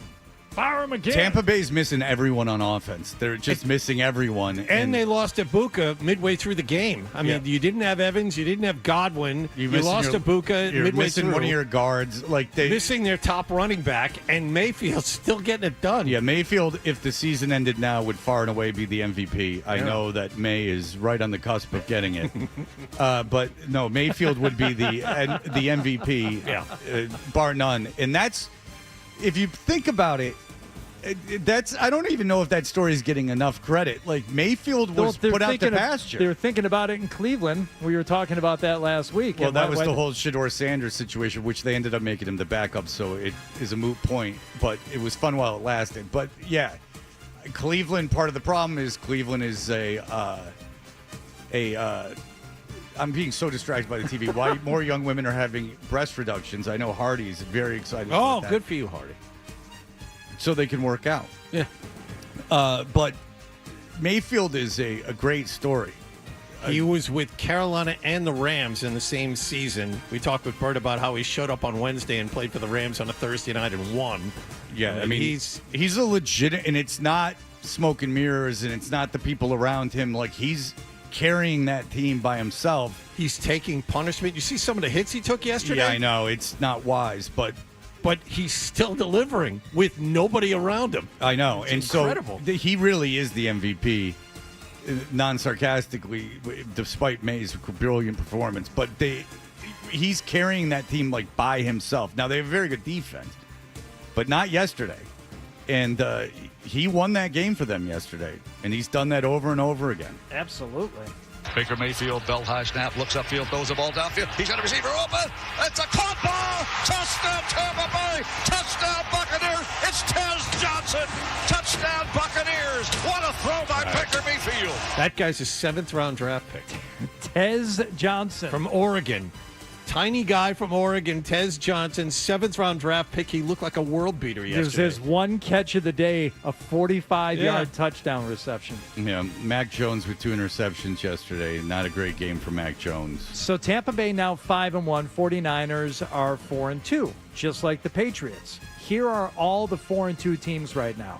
Patriots, 49ers, Jaguars, Chargers, Broncos, Eagles, Lions, Seahawks, Rams, all 4-2 on the season. So you start thinking about where you fit in that mix. Yeah, you've been in a lot of those games. Mike Reese was right to point that out. The Patriots have been in all the games they've played. But to think that you're somehow on par with the Eagles and the Broncos and the Lions right now, the Rams for that matter, yeah, there's different ways of being 4-2. I heard Alex Barth putting down all these teams. Alex Barth is full on in. He is like, this is a Super Bowl team. I would look at Jacksonville at 4-2 and kind of go, I know Jacksonville lost yesterday, but kind of go like, do you think Jacksonville's going to the Super Bowl? And the answer is no. Well, they have the same record as you. And, that's kind of like where I would look at the Patriots is, you're making the playoffs. Your schedule's great. You got that all going for you. You beat Buffalo.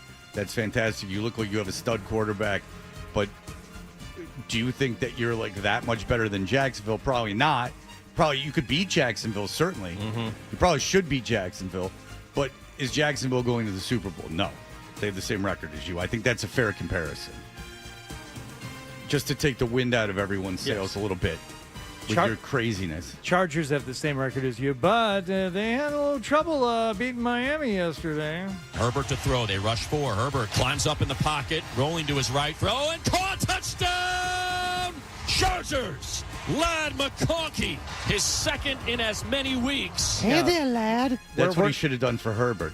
Hey there, monsieur. Well, his second in as many weeks. Where was he 3 weeks ago when Kendra was in here telling me to take the McConkey anytime touchdown, which I bet $10,000 on. I lost every bet during the Lions game. I had the Lions plus 3.5. I lost every bet, period, yesterday. Not great. Hey there. Herbert, your slipper in the pocket. Look at that arm, that big arm. Herbert under center. Look at that right arm of yours. And they are piled up right there opposite him. Rolling to his... piled up in a big old dog pile. That's right. Has Vidal on the flat. Vidal! Touchdown! Chargers! Vidal! Vidal high. Let's see. The Dolphins weren't going away, though. Tua getting it done late. 3rd down and goal from the 7. 52 seconds left. Dolphins trail the Chargers by 6. Empty backfield for Tua. Back to throw. Looking. Gonna scramble out, toss it. Touchdown, Waller. Oh. Put him up 27-26. Not much time left, so that in today's NFL, that means you win the game. Unless the other team can get into field goal range. This one will be from 33 yards, right hash, to put the Chargers up 2. It's a bad snap, and it's good. I thought it went wide right. Woo. That was a bad snap. Doesn't matter. And Tua was feeling himself after the game. Oh, did you see this? Oh, yeah. Oh, yeah. Did you hear it? Yeah. I think it starts with the leadership in helping articulate that for the guys, what we're expecting out of the guys. We're expecting this. Are we getting that? Are we not getting that? We have guys showing up to player-only meetings late, guys not showing up to player-only meetings. Like, there's a lot that goes into that. Do we have to make this mandatory? Do we not have to make this mandatory? It's a lot of things of that nature that we got to get cleaned up, and it starts with the little things like that. If Tua thought that... throw at everything. If Tua thought that if he's meant to reference that in regard to McDaniel, his head coach, in an effort to get McDaniel out of there, do you not remember Brian Flores and how he treated you? Yeah. McDaniel is the reason you're getting paid this much money. Seriously. He's entirely the reason you're getting paid all this money. The last thing in the world you need is for him to leave. Because when he's going to not coach the team next year. But, by the way, you're 1-5. They draft a quarterback. If they get a top 5 pick, they're drafted a quarterback. They're not trading away that pick because you're the quarterback. They're drafted a quarterback, and you're gone. So live it up. Be careful what you wish for. Get that locker room all against you. Get the coach out of town. All of that. You are not in position to do that at all. You're a hit. You're like someone that people feel sorry for when you get hit. Like you're a hit away from like getting your life ruined, let alone being the quarterback of the Miami Dolphins. I thought of all the quarterbacks, that aren't Justin Fields, but of all the quarterbacks like that are making a lot of money, he is in absolutely no position to be taking shots at the coach. None. How is that anyone's responsibility but yours? You're the quarterback. Don't get me started. It sounds as much as he's going after his teammates as it does he's going after But how is it their fault more than yours? Like, you are the quarterback. Like, you are more instrumental in them winning than anyone. He's shown up to the meetings. They're not. Well, that's the thing. He talked about players-only meetings. That I don't know if the head coach has a lot to do with that. But, no, it's obviously a shot at leadership. But isn't he a team captain? Isn't it his job to get his players on the right page? When I first on heard and off the field? When I first heard him talking, I thought he was talking about like himself as a leader. But then it seemed like he was passing the blame on to everyone. And so you're right. He is a leader. Then you go, well, is he taking a shot at McDaniel? Because there's no bigger leader on the team conceivably than him, than Tua, that's a player. So is he taking a shot at McDaniel? That's where you go with that. I think it's both, only because he was very vague at some points, but then talked about players not showing up to players-only meetings. Well, you're a captain. That's your job. If the players were following you and you showed up at this meeting, shouldn't they be there also because of your leadership? And also, if you're a better quarterback, you are not 1-5. Like, you're responsible for that more than anyone. What, you're feeling yourself because you put up 27 points in a game? I mean, win. You win. It's ridiculous. It's everyone else's fault but his. Any quarterback saying that, it's crazy. If you put up 57 points and you lose 58-57, fine. The defense let you down. But, I mean, 27 points isn't a record. I mean, let's relax a little bit about how great you are. All right, we'll be back in just a moment.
I know. No, you don't know. Everyone agrees that I'm the only one who's not wrong. Right or wrong, they're back. Toucher and Hardy on the Sports Hub.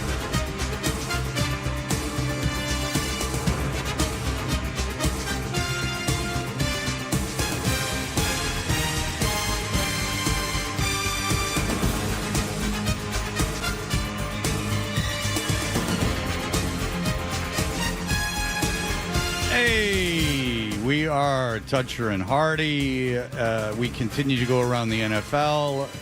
The Patriots are 4-2. They're living right. What else was going on? Well, the Jets and Broncos were in London early yesterday morning. Fred, I'm sure you were up watching that and seeing the Jets take care of business. There are 2 fouls by the offense. Pass interference, offense. That penalty is declined. Holding, offense, number 77.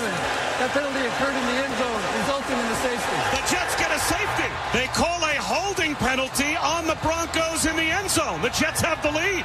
How about that? 11-10. And was that the third or the fourth quarter when they made it 11-10? It's all one big beating. I don't remember. I watched it. I don't remember. It was something. It happened at some point in that game. That wild affair. Broncos shockingly would retake the lead. And it's true. So the Broncos retake the lead by 2. Yeah, 13-11. Jets had a chance to win the game without scoring a touchdown. They did. They were ahead. The problem for the Jets yesterday was Justin Fields was sacked a few times. I believe 9 was the number on the day, including this one to seal it. Fields takes a snap and they got pressure coming again. They're going to get a hand on him as Fields tries to squirm away. But Jonathan Cooper, the first one there, to bring him down in the backfield once more. Brandon Jones, I think it was, arriving as the cavalry came to meet Fields. And that will surely do it now for New York's chances of any sort of victory. And 0-6 is calling for the Jets. Yeah, that's the Westwood breathless. One guy. He is breathless. They let an English guy. I had to go out to get bagels for my children, so I heard that part. Yeah, they had an English guy because on the account of they were in England, and he was very unfamiliar with how to call the game, but he was still better than Kurt Warner. Kurt Warner's never going to be a football coach. I got news for you, because he's just terrible. You got the book ended with a terrible color commentator in Kurt Warner, and then a brilliant one in Chris Collinsworth. The differences were not lost on me. Go ahead, Jim. I wanted to. We just played a Justin Fields sack. He was sacked 9 times yesterday. 9 times. The median average of time to throw in the National Football League is 2.65 seconds. You want to guess how much time Justin Fields had 3.2. Had on average the 9 times he was sacked? 3.2. 4 seconds. Yeah, he had like the yips or something. He couldn't make himself get rid of the football. He would stand there, and there were people flying all around him, and he just refused to pull the trigger. He wouldn't even run. The receivers were open. You could see it down the field. He wouldn't even run. Man, I mean, bad. he would just was something happened. He hasn't been that bad this year. Like, he hasn't been great, but he hasn't been that bad, really. I mean, he's been bad, but not that as bad as he was yesterday, obviously. But something happened. He had the yips. Like, he couldn't. And when he did throw, he was completely inaccurate. Again, that the Jets would have won that game if he just could. Garrett Wilson was wide open on 3rd down at the end of the game. They get him the ball. That gets him in the field goal range. They even could run one more play. Just run it up the middle. That chances are that field goal is made. He completes that pass to Wilson. You got a pretty good shot of winning. Yeah, you got like a 56-yard field goal, which now is not a big deal. So, yeah. And people are crapping on Glenn, which at 0-6 they should. But we got to call the first thing in the morning. Like you said, Glenn was going to be a good coach. First of all, what do I know about who's going to be a good coach? Aaron Glenn wanted the job. It was odd that someone wanted the job. And I don't know how good a coach he is. I know he's 0-6, so he's not great. But I also know that it's not his fault that his quarterback was getting 4 seconds to. His defense kept the team to 13 points. And his offense was giving his quarterback 4 seconds to throw the ball. Should be and enough. He couldn't throw the ball. 4 seconds should be enough. It's like, I just don't get how this is Aaron Glenn's problem yesterday. Like, Aaron Glenn managed this end of the first half pretty weird. Because they went for it on fourth down, they got it in their own territory, and then he ultimately let the clock run out. But having watched this team for my whole life and watched this team for 6 games, it's not like beyond comprehension. And it pissed Garrett Wilson off, but it's not beyond comprehension why he did that. His quarterback would not throw the football. They were knocking it out of his hand. He wouldn't throw the football. So I don't know what you expected Justin Fields, if they would have, Kurt Warner the whole first half, throw it down the field. No, he won't. So what do you want anyone to do? Like, they never called a route that anyone was down the field? Yeah.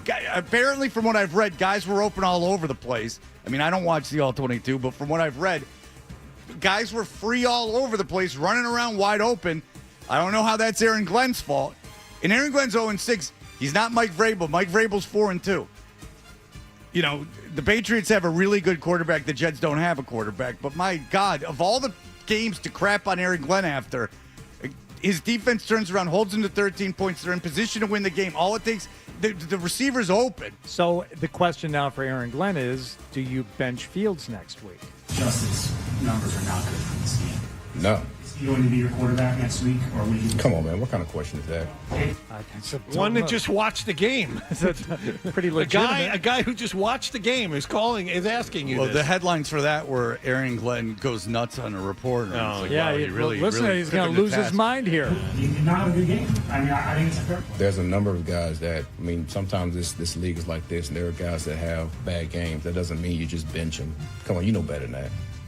Negative 10 yards passing, I would imagine. For the game, pretty negative frustrated. 10 yards passing. Pretty frustrated. By the way, as a Jet fan, I'm wondering, because I had to look back and I had forgotten. The Jets are 0-6. 3 of those losses have been by 2 points. I mean, they took Tampa right down to the wire.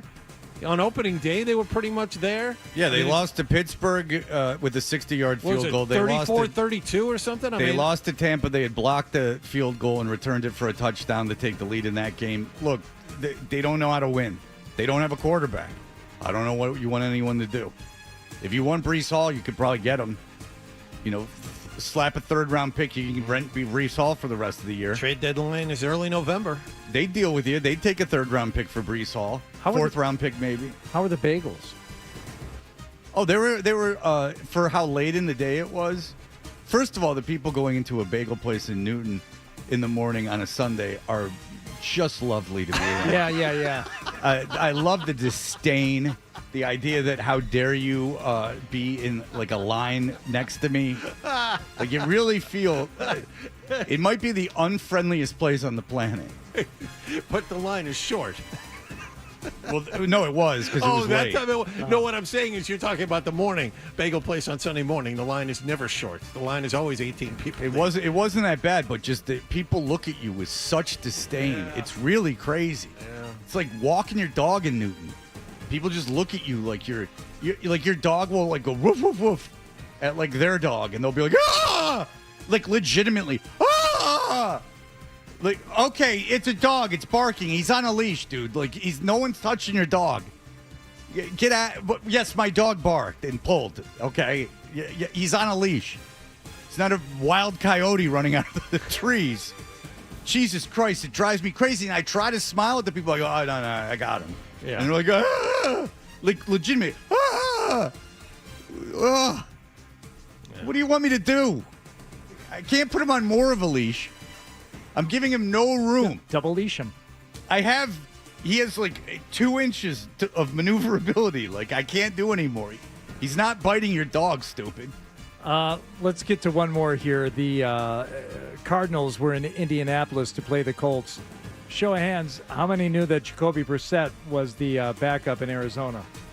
I did not. I thought he was the backup in Indianapolis. No. To be honest with you. He was. Well, at some point, we found out about Indianapolis yesterday. Yeah, well, we found out about who the backup is when the backup hurts himself, stretching with bands. That's right. Richardson before the game had to go to the hospital. He fractured his eye. Orbital bone. His orbital bone. He had to go to the hospital because he was working out with bands, and I would take it, one snap back at him and broke his face. That's remarkable. That's a Three Stooges move. Did he have a billiard ball on the end of the resistance band? I don't know. Like maybe he was stepping on the band and his foot moved and it flew back up into his face. I mean, everyone uses resistance bands now. I mean, they're required if you're in a throwing activity. They all use resistance bands. Makes you pliable. Now, Brissett was in for the injured Kyler Murray. Brissett takes, he'll drop back. It's a pass play, a boot to the right, throws to the right, and it's caught by McBride, and he secures it for the touchdown as he goes to the ground. That made it 17-14. They would actually extend their lead, again, be up 24-17. Is that correct? Yes, 24-17. Anyway, Colts responded. Out of the gun goes Jones. Taylor Malone back to the right side. Jones looks left. Backs to throw. Throws in the end zone. Caught. Touchdown. Josh Downs. Touchdown. I-N-D-Y. And the Colts are an extra point away from tying the ball game. He spelled Indy instead of just saying is that what that was? Indianapolis, I-N-D-Y. A lot of good that did Sanchez. Yeah. Yes, I forgot that I didn't know that Kyler Murray wasn't playing, so I started him in fantasy, much to my chagrin. Jonathan Taylor, how about sneaky MVP for Jonathan Taylor? Yeah. Jones, quick pitch to the left side to Jonathan Taylor. Cuts up, he's in! Touchdown! Touchdown! I-N-D-Y for Jonathan Taylor. And the Colts indeed retake the lead 30-27, 4:32 remaining in the fourth quarter.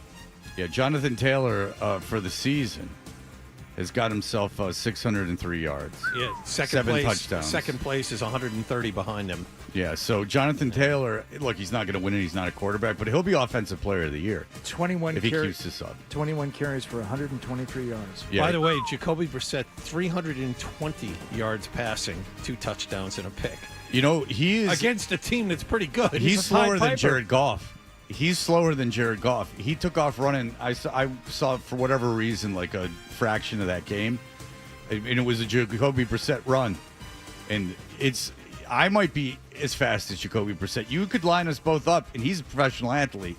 There's a chance that in a 40-yard dash, there's not that much difference between the two of us. You've already seen me beat the effing golf cart. Yeah, handily. Yep. That wasn't even a race. So I got quickness. So Colts win 31-27, 5-1, unbeaten at home. Cardinals 2-4. Go to the Super Bowl. It's an AFC Championship game. Colts Patriots. Right down right now. Good. There you go. Rivalry. Might have to go to Indy. Might have to brave that crowd. Rivalry renewed. Absolutely. It's going to be the Daniel Jones. It's the era of Daniel Jones and Drake May. That is what the new era that we're stepping into. It's no more Brady Manning. Well, speaking of Drake May, Greg Bedard does the post-game show over there with Mark Dondero and your friend Joe Murray, and he has some things to say about Drake May that are very positive. We will be back in just a moment. Here are the headlines. Sports Hub headlines, presented by Celsius Energy Drinks. Drake May threw 3 touchdown passes yesterday, 2 of which went to Kayshon Boutte, and the Patriots won their 3rd straight game, 25-19 in New Orleans. They are 4-2. It is their best start to a season since 2019. They'll visit Tennessee this coming Sunday. Titans lost in Las Vegas yesterday, 20-10. They're 1-5. Bruins play Tampa Bay this afternoon at TD Garden. Special holiday start. Bruins are 3-0. Ryan Johnston and Bob Beers have the pregame at 12:30 and the face-off at 1 here on 98.5 The Sports Hub. Celtics beat Cleveland in exhibition basketball, 138-107 at TD Garden. Celtics 1-2 in preseason play. They'll wrap up said preseason on Wednesday night against Toronto. And at the baseball playoffs, Seattle beat Toronto 3-1. That was Game 1 of the American League Championship Series. Sports Hub headlines are brought to you by the Country Ski Expo, November 8th through 11th in Hanover, the biggest ski and snowboard clearance in New England, plus live music, food trucks, a beer garden, and ski resorts on site. Free admission and free parking. Get all details at countryski.com. I'm John Wallach on Boston's Home for Sports, 98.5 The Sports Hub. Your next update at 9 o'clock. Toucher and Hardy.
ticket I've gotten.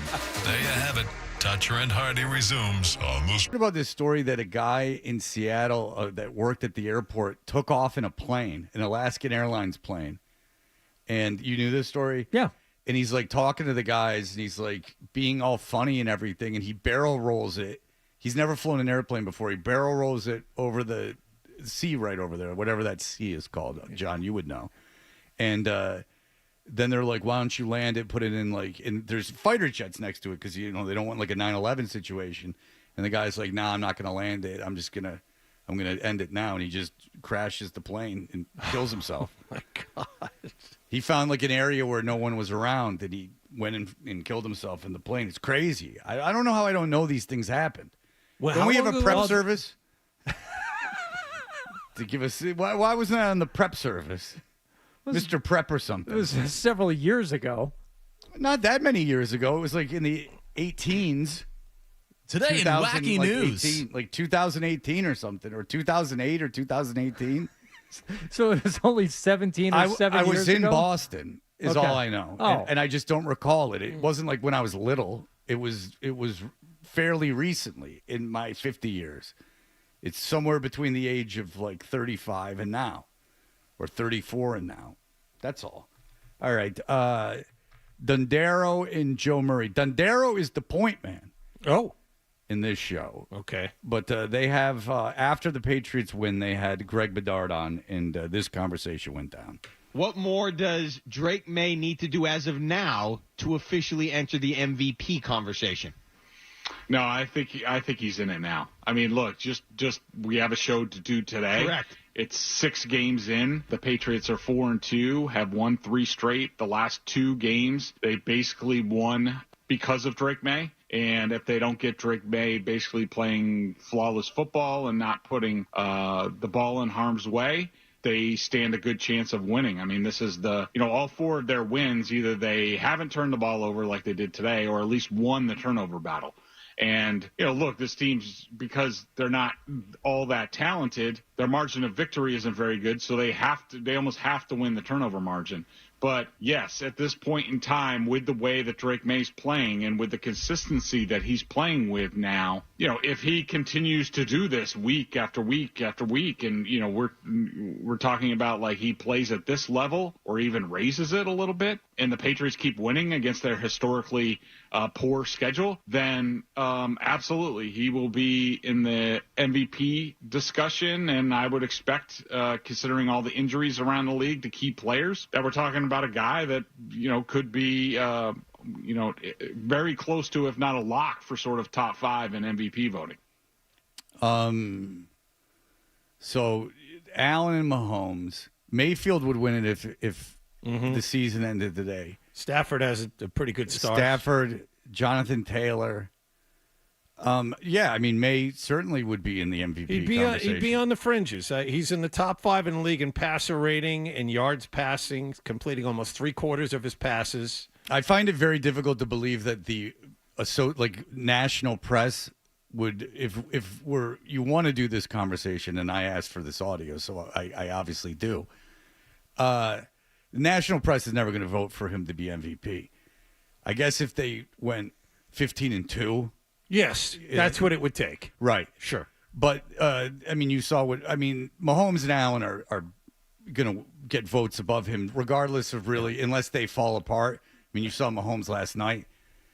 But, yeah, I think that May would be in the MVP conversation as like a fringe candidate. I also think that there's a lot of reason to think that he will be a perennial MVP candidate. I think that that's very true. I don't see him getting any worse. His physical skills are so elite, and now that the game seems to be coming to him, I don't see a scenario where he's not good.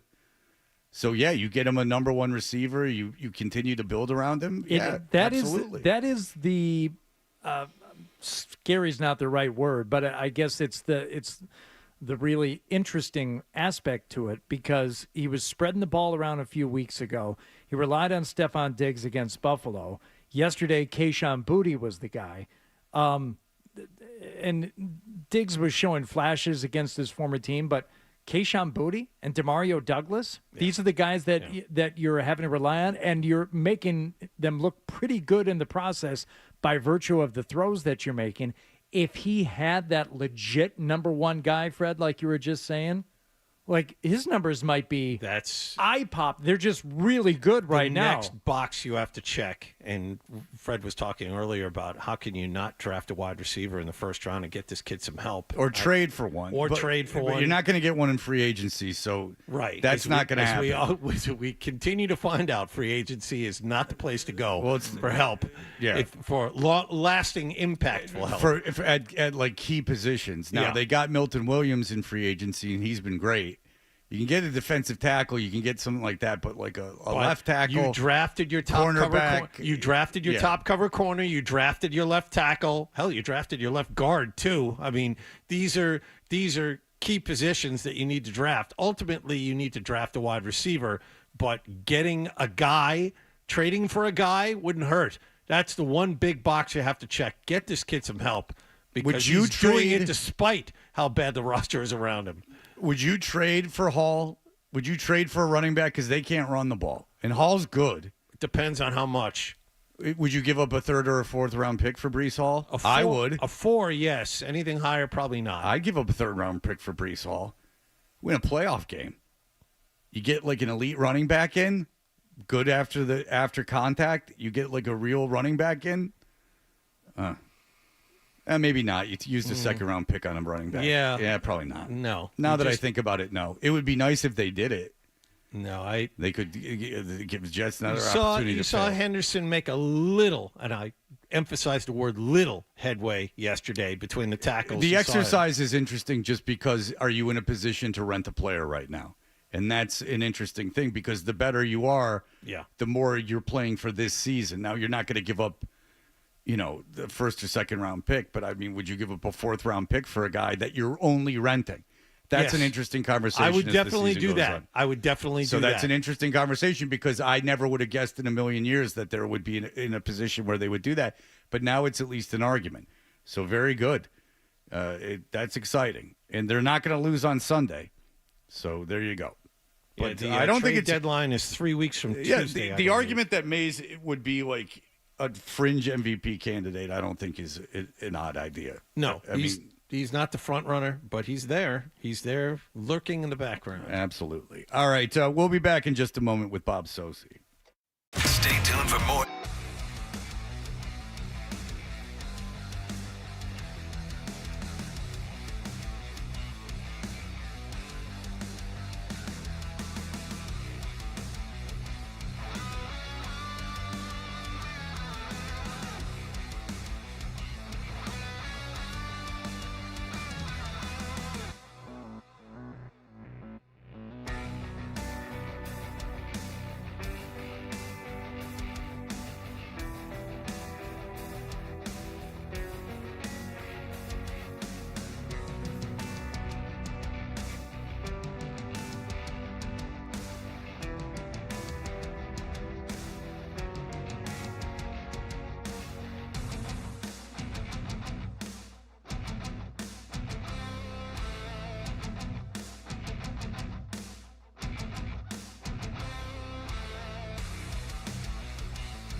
will have to be better. Drake May threw 3 touchdown passes. He finished 18 of 26 in all for 261 yards. The Titans are next on the schedule this Sunday in Tennessee.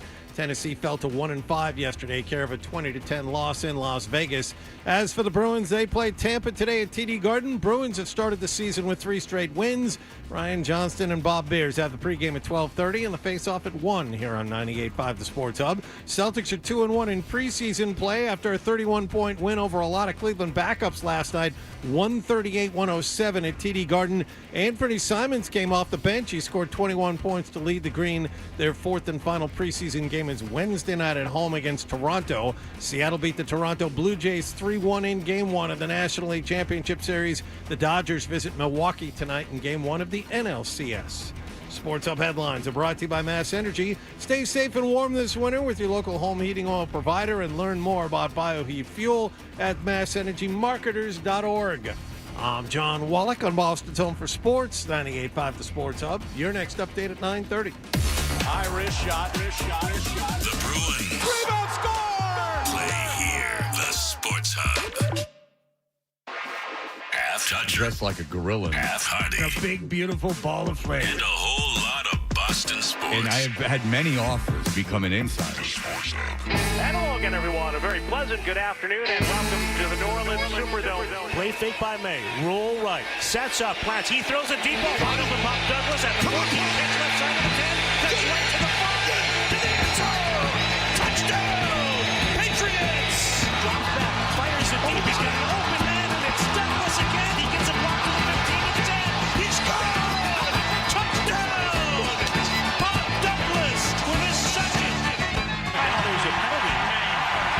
Whoa! How late was that? Where? Late. How do you do that when you're setting for a PAT? You can't throw that when you're setting up. They drop it up.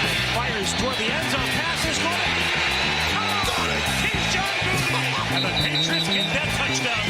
What a throw! Goody catch made at the 3. Shoved into the end zone. A flag on the play. And it's a touchdown for the Patriots. Headshot. Oh, we got a headshot? Yep. Yeah.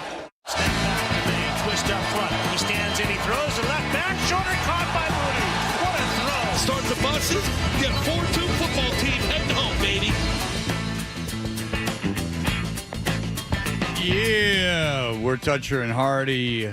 Watch us on YouTube. If you're listening to us on podcast, you can videos up there all day. I would guess conceivably for life.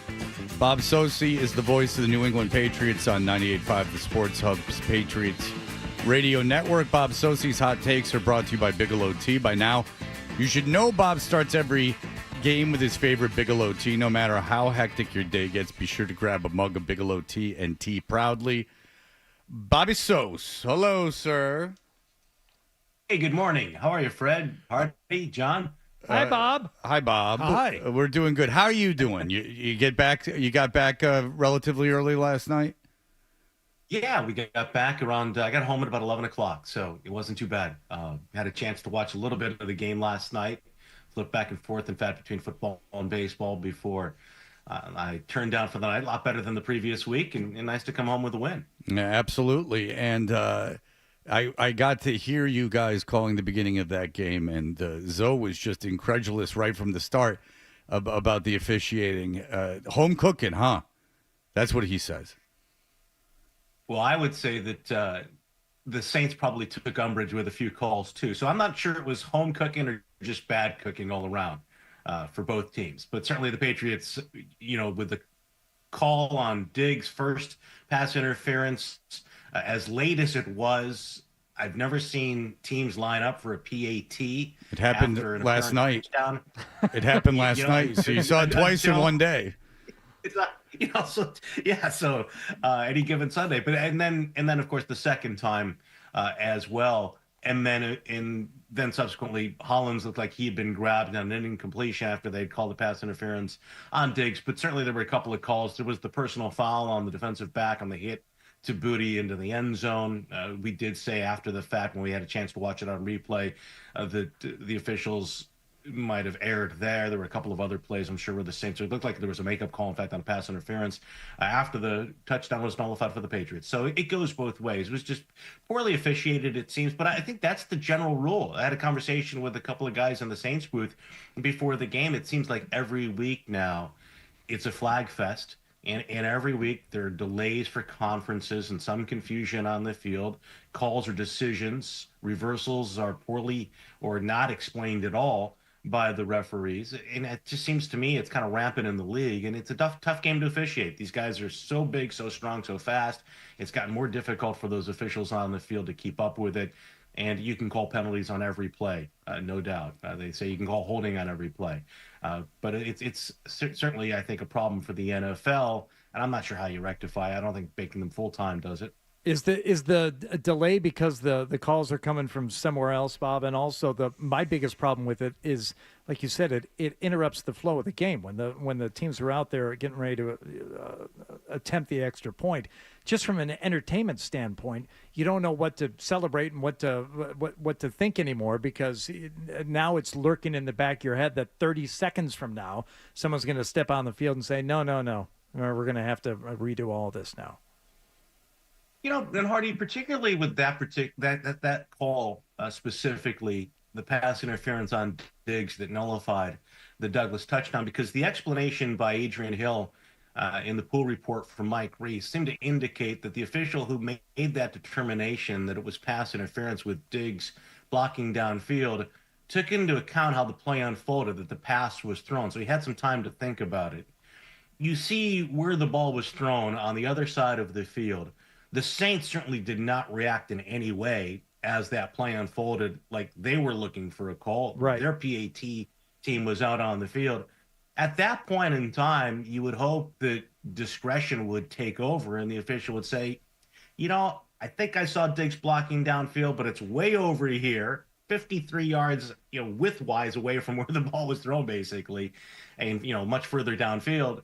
I'm going to keep the flag in my pocket, but that wasn't the case. And I think there are delays at times because New York is buzzing in the procedural or, mistakes that are made on the field. Maybe it's, a spot of the football, it's a call on the field. But I think for the most part, it's often the officials trying to get together, get on the same page, and make sure, they have the call right, or at least can explain it to the fans. Even with a pass interference call on Diggs, they misidentified Hooper at first. So, that seems to be a constant. Is it worse this year than in other years? I understand there's ebbs and flows to the game, and you and Zoe have to kill time at certain portions of the game, but it just seems worse this year. No, John, I hate to be on this subject during a game, and I certainly don't like talking about it after a game. And the last thing I think you want to do as a broadcaster, particularly when you're a team's broadcaster, because as soon as you start criticizing calls on your team, in this case, obviously the Patriots, then I think the listener may say, well, what kind of credibility do you have? And that's why I do think it's important for us as broadcasters to say when we believe that the Saints got shafted. But I think this year it's been more consistent. I mean, I go back to the Buffalo game, the repeated penalties in the first half of that game. And maybe it's a residual effect of less time in pads and practices, the training camps. These teams come out of training camp with so much less experience than they had previously in terms of live action, whether it's through games. So maybe they're going to be more prone to penalties early in the year. But it just seems to me that week after week, the flow is constantly interrupted. And that's the biggest gripe that I have about it, is that, you go to the game, you pay to see the players play. And obviously, as I said, it's a near impossible task for those officials to get it right. But I think the one thing you don't want is for officiating, particularly when it's a ticky-tack foul or it's something that doesn't have any effect on the play, no advantage is gained, to intrude on the game you're watching. Spencer Rattler is an interesting player because he was a huge high school. I remember him coming out of high school, and he went to Oklahoma, and Caleb Williams took his job there. He ends up in South Carolina, all these things. And then, when you're coming out of high school 5-star, people think you're going to be a first-round pick. He obviously wasn't. He's playing for New Orleans yesterday. He looked good. How much of that is Spencer Rattler having potential to be a very good NFL quarterback, and how much of that was the Patriots' defensive deficiencies? Yeah, Fred, I think it was in part certainly the way Spencer Rattler played. He looked pretty good to me the previous week as well versus the Giants. Who saw that but you? No one saw that. No one saw that but you. At least half of football that game that I did watch. To me, I think that yesterday, and Zoe commented on it during the game. We had a conversation about it afterwards. The Patriots were a little bit softer in coverage, a lot more zone yesterday. Certainly, I think they were weary of the Saints' speed, in particular, Shaheed underneath Olave, and they caught a lot of balls, Olave especially underneath. They threw a lot to the backs, Kamara and Miller on occasion. To me, I think that, that was a reflection of maybe the Patriots without Hawkins starting safety. They were down on the defensive line. Williams was out there playing through illness, and his snap count was down. Rattler wasn't pressured throughout. There were times when they got some pressure on him, and he was able to escape, to his credit. But there were a lot of times, to me, where he just was able to sit back there, survey. And I think with the Patriots in that approach that they had, combination of different things, speed, maybe being a bit shorthanded defensively, the Saints were able to take advantage of that, which is not to take anything away from him. So it was more like a strategic not to get beat. You're playing like a cloud coverage just to keep things in front of you, is the way that you saw it. That's the way that I saw it. That's when Enzo and I had that conversation on a plane ride back. I haven't Look heard at you guys talking shop even on the plane. Oh, nice. You guys can't. Why don't you get another interest? Little chemistry there. My God. How boring you two must be. It's like you guys. When you guys get off the air, you retreat to the conference room. You have a debrief. Kind of go through the autopsy of your show, I assume. Nick breaks down the All-22. Yeah. He has photos he's taken from it to describe the various coverages and schemes. Yeah, well, speaking of that, Zoe and I, we had to cut the conversation short because he had to dive into Bruins tape and Celtics tape to get ready for, the week's show. Well, Hardy's very familiar with that, absolutely. All right, so, but you guys talked about that, and so it was listen, they held him to 19 points, so, it was effective. Did you talk about the running game or lack thereof? That might have come up. I'm not joking, Bob. Did you two talk about the running game, yes or no? We did not talk about the running game. Oh, man. There's not much to talk about. Not much of a breakdown of the game if you left the whole, part of it out. And if you're listening, you're saying like they're nitpicking. It's really like, look, man, they survived the game in New Orleans and they won, and that's awesome. So you're just kind of trying to dig some kind of knowledge of the team out of it. It's just Vrabel proved himself as a great strategist. He proved himself as a great in-game coach with his challenges and the way he managed the time. All of those things. Just trying to May understand looks like a superstar. I just want to say this so everyone hears. Okay. The reason that we're asking these questions to Bob is that 25-19 game in New Orleans is kind of just get out of there alive game. Yeah. It's very hard to find an angle. Well, I'm trying to understand what we're seeing here. And again, on the positive side, Bob, Drake May is playing great. Vrabel you appear to have a coach and a quarterback and the makings of a team here. But we thought this team was going to be relying on the run game a lot. And so far, not only have they not, but they can't, or they couldn't yesterday. Yeah, Hardy, I don't think you can say anything other than it's been a disappointment, particularly against some of the defenses they have faced thus far. They went into the Pittsburgh game with the Steelers struggling against the run, and the Patriots couldn't get on track there, in part because of the early fumbles.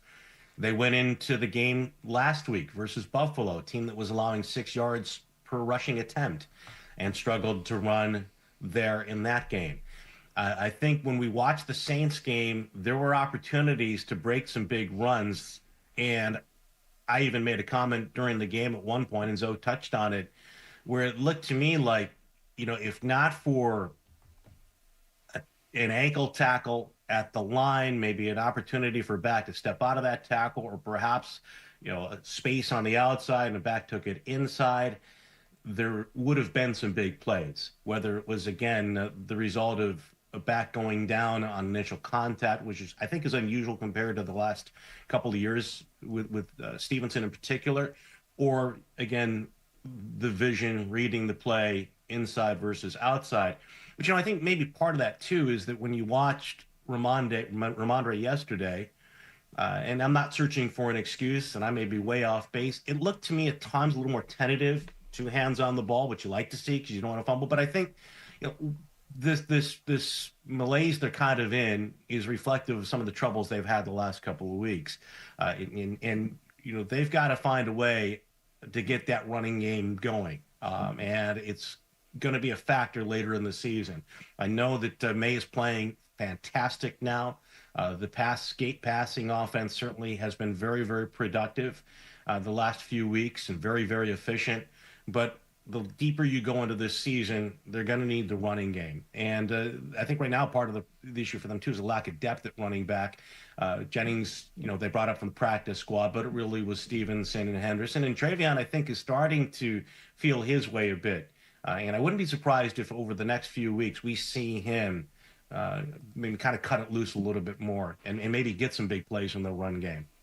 We were talking about this earlier, Bob. The Patriots are 4-2. They're better than a lot of people expected at this time of the season. But what kind of 4-2 team are they? Are they a 4-2 team that will get better and are a threat to win at least one playoff game, or are we jumping the gun a little bit? John, I think they're a team that's gotten better in some areas over the course of the first 6 weeks, clearly to me. And I think that as long as they keep the key players on the field, they will continue to get better. But I think yesterday is an example, too, of, the lack of depth in some respects. We talked about the coverage. Hawkins starting safety down. And so they had Kyle Duggar back there alongside Craig Woodson. Now, Duggar's played a lot of football for this team over the course of his career and a lot of good football in the previous defense. But he played only one defensive snap versus Buffalo. And yesterday, he played 50-plus snaps against the Saints. On the defensive line, a lack of Jennings and White takes away from the depth there. And then you got Williams going through the illness and playing as well a bit, injured over the course of the last couple of weeks with the ankle problem. Landry goes down with an ankle issue. Davis goes down once again briefly and comes back out there. Marcus Jones goes down and comes back out there. I think where they are improved this year, they are still thin in a lot of respects. So again, the deeper you go, the NFL is a league.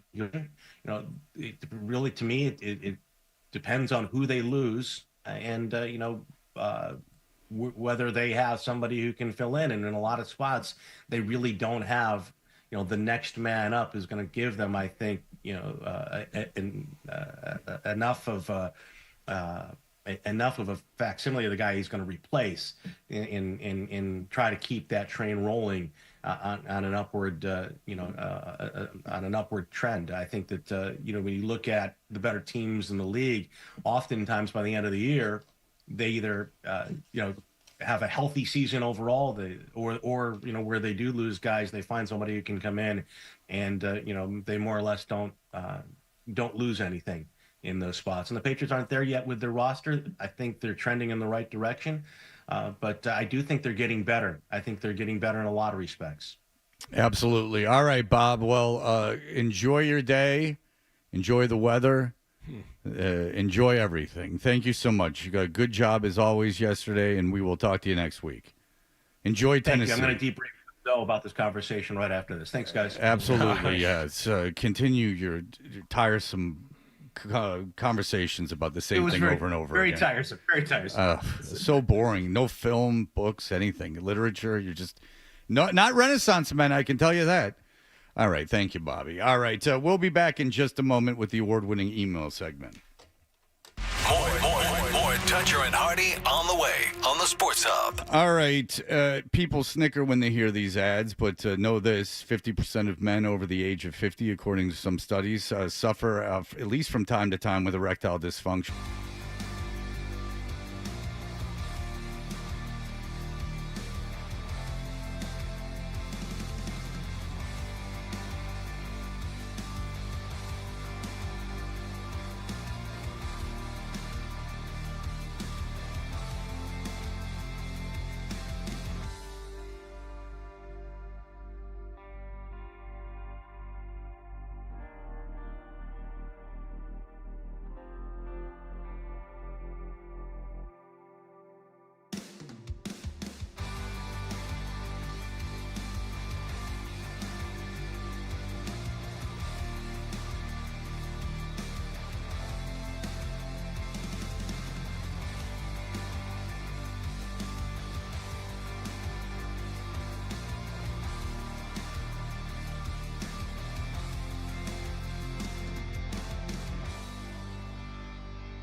the same way you do. Nothing happened. He's got the same questions. Where is the story? And the same opinions. Boring. And he's back with Fred on the Sports Hub.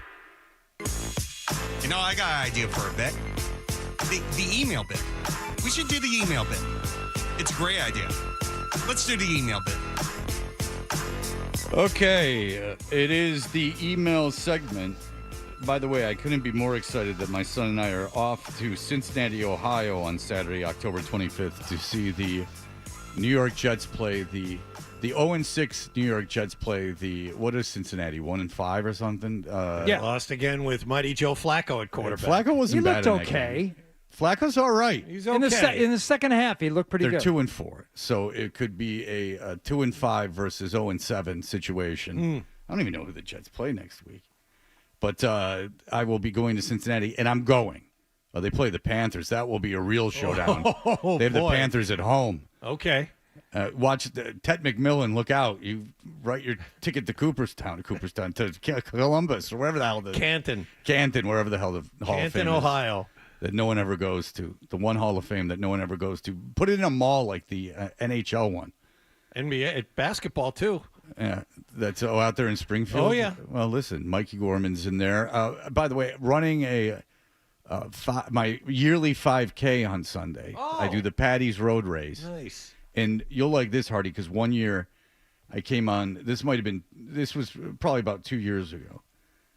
2-3 years ago, I came on and I said, I ran it in under 30 minutes, and someone said something like, I'm not lying, and John goes, well, no one would lie about just running a 5K in under 30 minutes. I remember that. John's a big distance runner. Still doing that? No. You stopped doing that because you were real high on the hog. It started to hurt. And it started interfering with his culinary pursuits. Yeah. He was out there on a long run. He didn't have time to go home and get the roux going for whatever. I don't He remember. perched up on a high horse that day. I don't remember that. I don't remember that at all. I do. You sure? No, believe me, I remember. It's not something you would remember. It was something that hurt my feelings. I do remember it. If I ran a dismissed 5K in under 30 minutes, especially at our age, and I came in and was doing less than 10-minute splits on those miles, yeah, I'd be puffing my chest out a little bit. I wasn't puffing my chest out. I just I exclaimed, and then someone said something. I said, I'm not lying. And then John said, well, yeah, you wouldn't lie about just doing it under 30 minutes because John was, it hurt my feelings. Yeah. That's why I remember it. I apologize in retrospect. I do not remember saying that.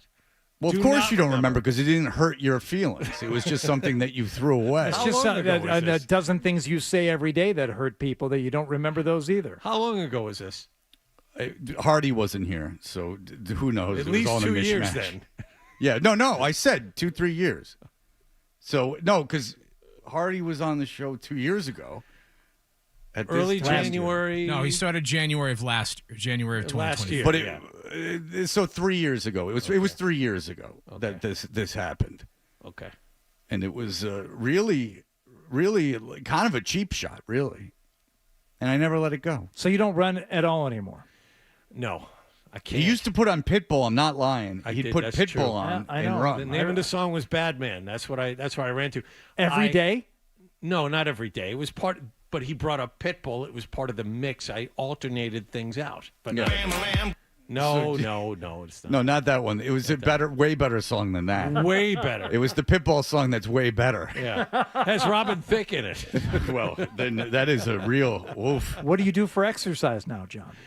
Oh, God. Walking on the treadmill. That's how sad it is. Nothing wrong with walking on the treadmill. No, but I was running for a long time, and now I can't run. I pulled a calf muscle real bad about 2 years ago, and I haven't gone back to it. So I bought a watch years ago that tracks like where your heart is. Like green is like where you for fat burning, yellow you're starting to burn carbs, and red is when you're really heating up. I like it because green's easier to stay in, so that's why I stay in it. You know, because I want to burn fat. I don't want to burn these carbs, burn muscle.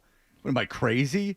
You don't want to run like a maniac. You'll burn all your muscle off, is what I tell myself. But when I'm running this 5K, it like real pedal to the, like really like in the red. Like you got that way thing pinned in the red because my body's not used to it.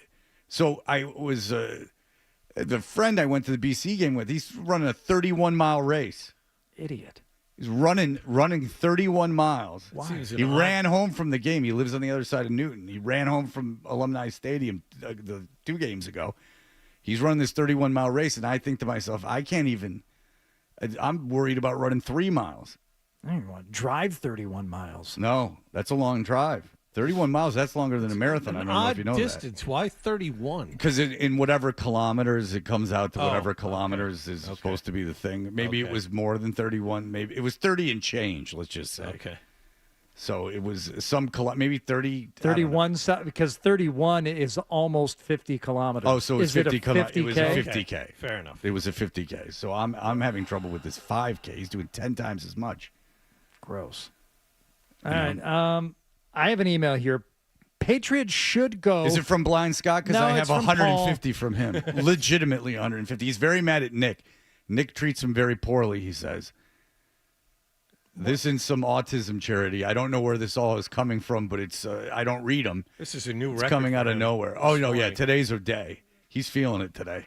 Patriots should go and get a top Don't 5 kill me. ideally or top 10 wide receiver for Drake May. Clearly solidified himself. May could continue learning and grow.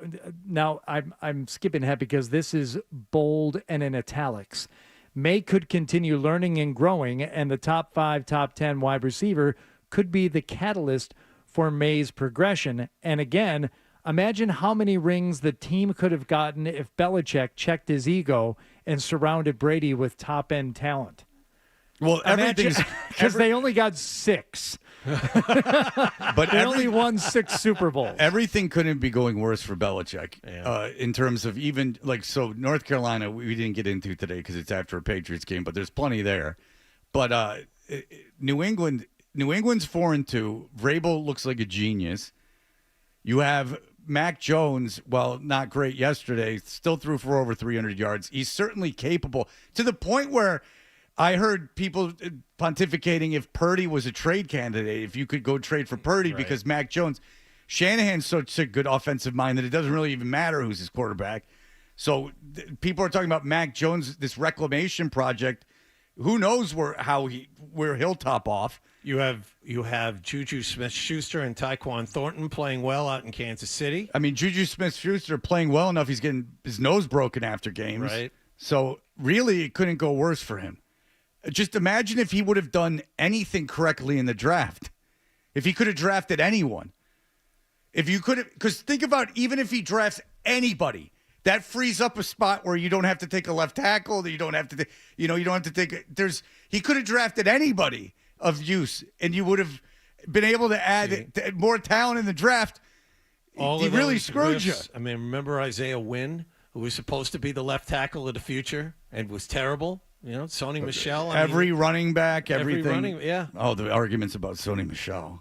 N'Keal Harry. I mean, we used to have these arguments about Sony Michel being a good number 1 first round pick. Who was arguing for Sony Michel? Oh. All right. He had a good Super Bowl. Okay. All right. Well, there you go. By the way, I counted up the Blind Scott emails. We're over 50. And today? Yes. Today. Yeah, he's going through something, but he's super pissed at Nick. Nick is the one that's really in danger, if you think about it, because he says I'm like a father to him. 50 and what?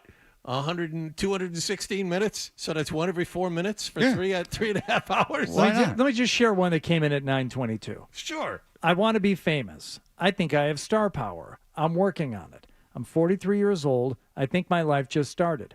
Morgan Freeman's life didn't start until he was 42. His career didn't even take off until he was that old. Was he in the electric company? No. Yes, Easy Reader. That's right. Yeah, that was Morgan Freeman, right? It was. All right. By the way, a emailer, Kendrick Bourne. Another example. Bourne had another big game last night. Back-to-back weeks. Yeah. All right. Somebody requested that we give a plug to a couple of charitable concerts going on. I'm just more interested in if you know this first band and would you attend either one. I have my answers here, but we'll start with if it's for charity, I'm there. Of course. And this guy seems like a good dude. This is from Stu, okay? Yeah. It's Rebirth. going to be a Raz AW. Rebirth for charity. Rebirth Brass Band with special guest. hell yeah. Emperor Norton's Stationary Marching Band, Friday, November 7th. You know who wasn't stationary? Jimmy Superfly Snuka. He was flying. Abbott Hall in Marblehead. Oh, I saw a real extreme match in Marblehead one time. you have to go to the most out of the way place in Massachusetts. Well, we have They were friends throwing darts. We have friends who moved to Marblehead. They used to live in Brighton when we lived in Rossie. I mean, like good friends of ours. Yeah.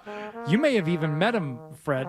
And when they moved to Marblehead, I said, See nice ya. knowing you. See ya. Yeah. Maybe Thanksgiving. That's it. Oh, my God. It's impossible to get there. When I lived in Brighton, I had a big group of friends, and they all moved out of the state. Oh. Every one of them. One of them's in Austin now, so joke's on him. All right, so who's the Rebirth Brass Band? I don't know the Rebirth Brass Band. Okay. But, This is a I'm Christian up organization. I'm up for a brass band. All right, well, that one's for the Marblehead Animal Shelter. But the other one, Yeah. I saw this. benefit for Marblehead CPAC, Cracker, with guest the Sheila Devine. Now, this is Saturday, November 8th, same place, Abbott Hall, Marblehead. I would almost go to Marblehead to see Cracker. I can't get... And the Sheila Devine. They're fantastic. Yeah, but I don't know if I've ever seen Cracker live. You want to hear some that's not creepy. It's a little weird. Yeah. I mentioned the friends in Brighton. Yeah. And you say the group Sheila Devine. One of the guys' wife's name was Sheila, and he called her the Sheila Devine. And was she? Oh, she's a divine woman. Yeah. But isn't it interesting that came up, and then the Sheila Devine, who are a band that no one knows, myself included, that Adam likes just because it has a female name. They're a Boston band. Sure. But annoyingly, he'd say the Sheila Devine because her name was Sheila. Right.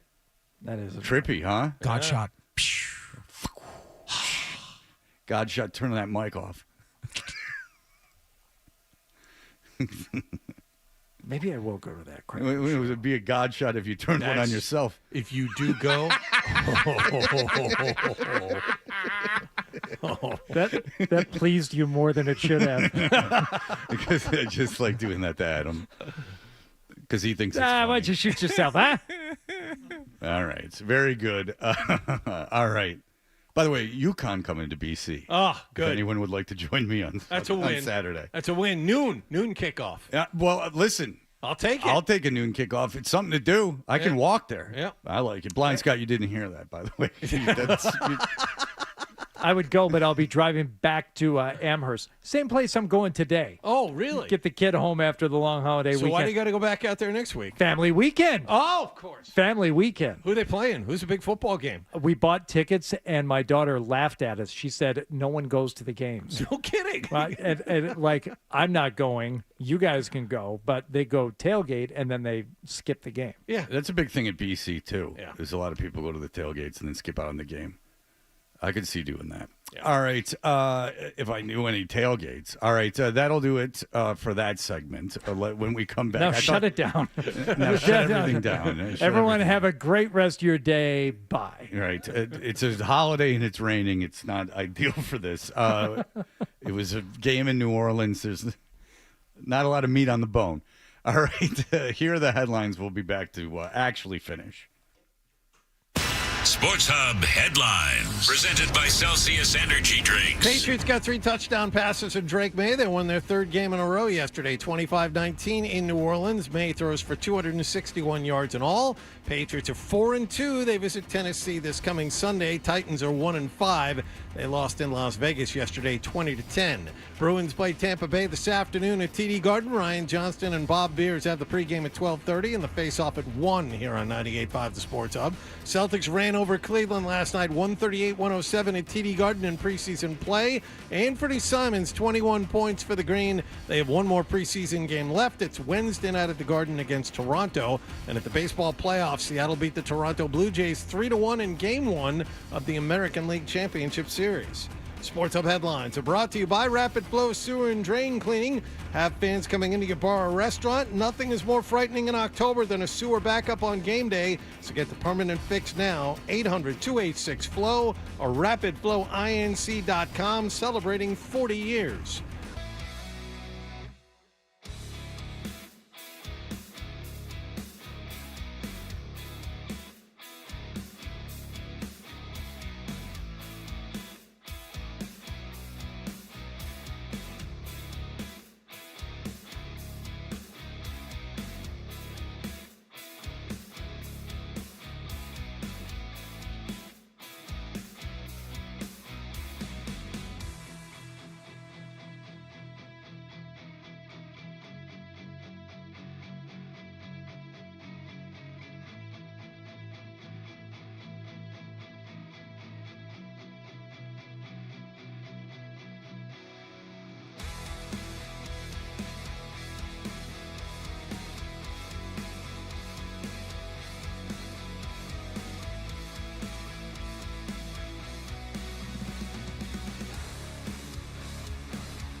John was talking. I said the market's open. The stock market is open, which surprised me.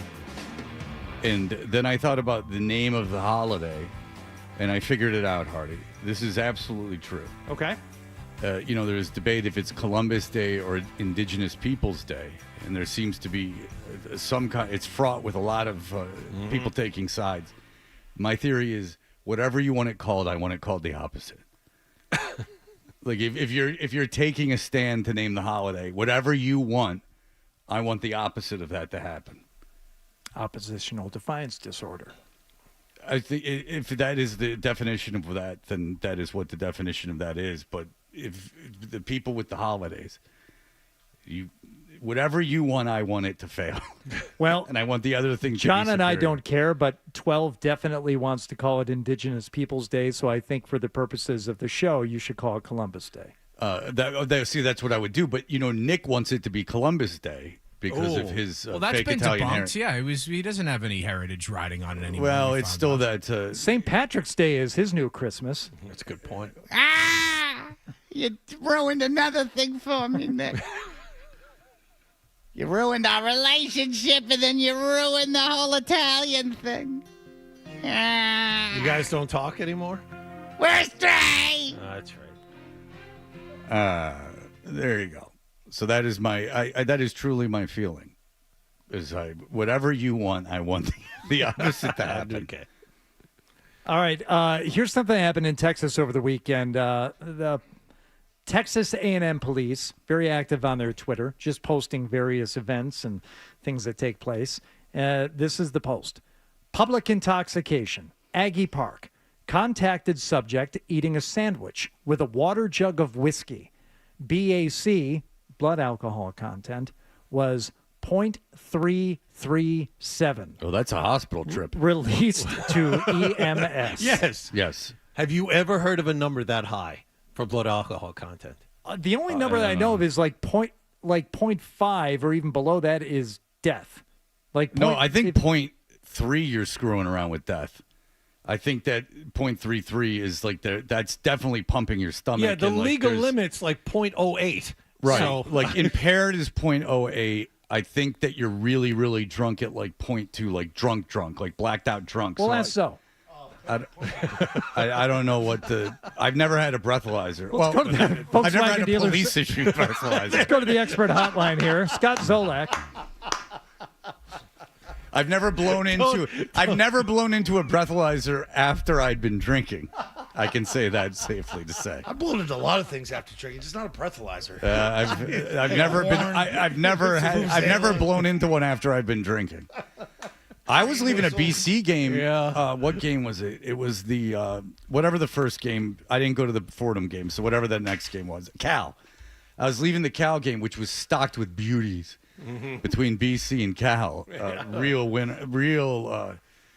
all the tech people, super fun vibe. Yeah. But I was leaving, and there was a kid. We were walking down out in front of Alumni Stadium, on the path on Beacon Street. Yep. And there was a guy just scrolling on his phone with vomit all over himself and vomit on the side. He was just laying on the ground, but yet he was still had the ability to scroll his phone. So he was just throwing up on himself, but he was scrolling. Yeah. And I wonder if he was getting an Uber, and then he was going to walk into the car time for my ride. You're not getting in here. I stepped and puked down in New Orleans.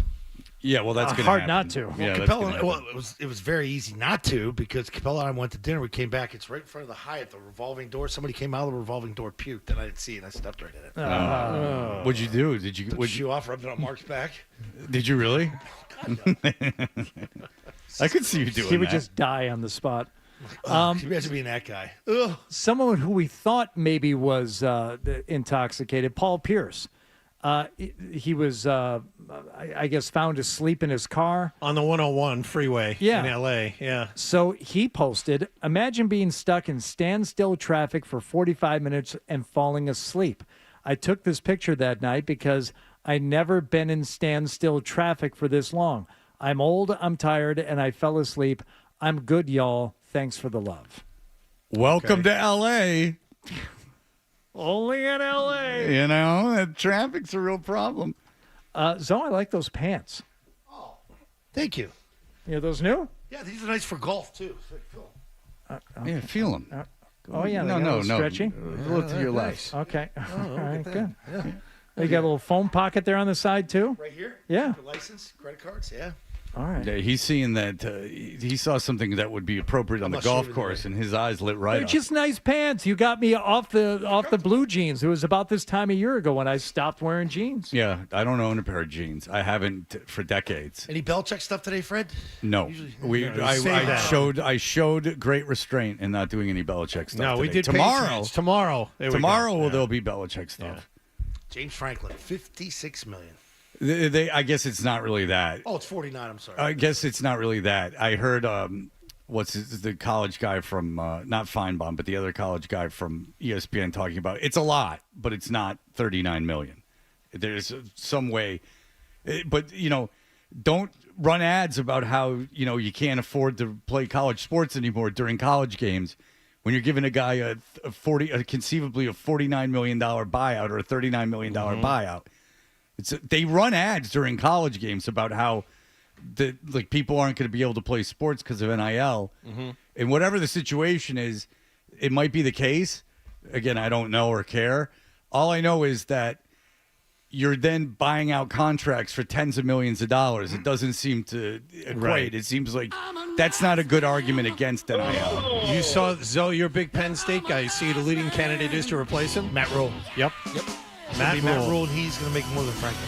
And Rule played at Penn State, right? I think he was a linebacker at Penn State. Kurt Signetti the other one. From Indiana. They're trying to get him from Indiana. You need a prick. Yeah, he's a dick.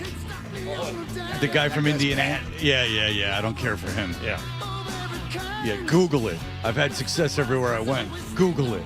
Okay. I will do that. Thank you. But he did say, you got to give him credit for turning around that Indiana. Big win over Oregon last week. Huge win. Yeah.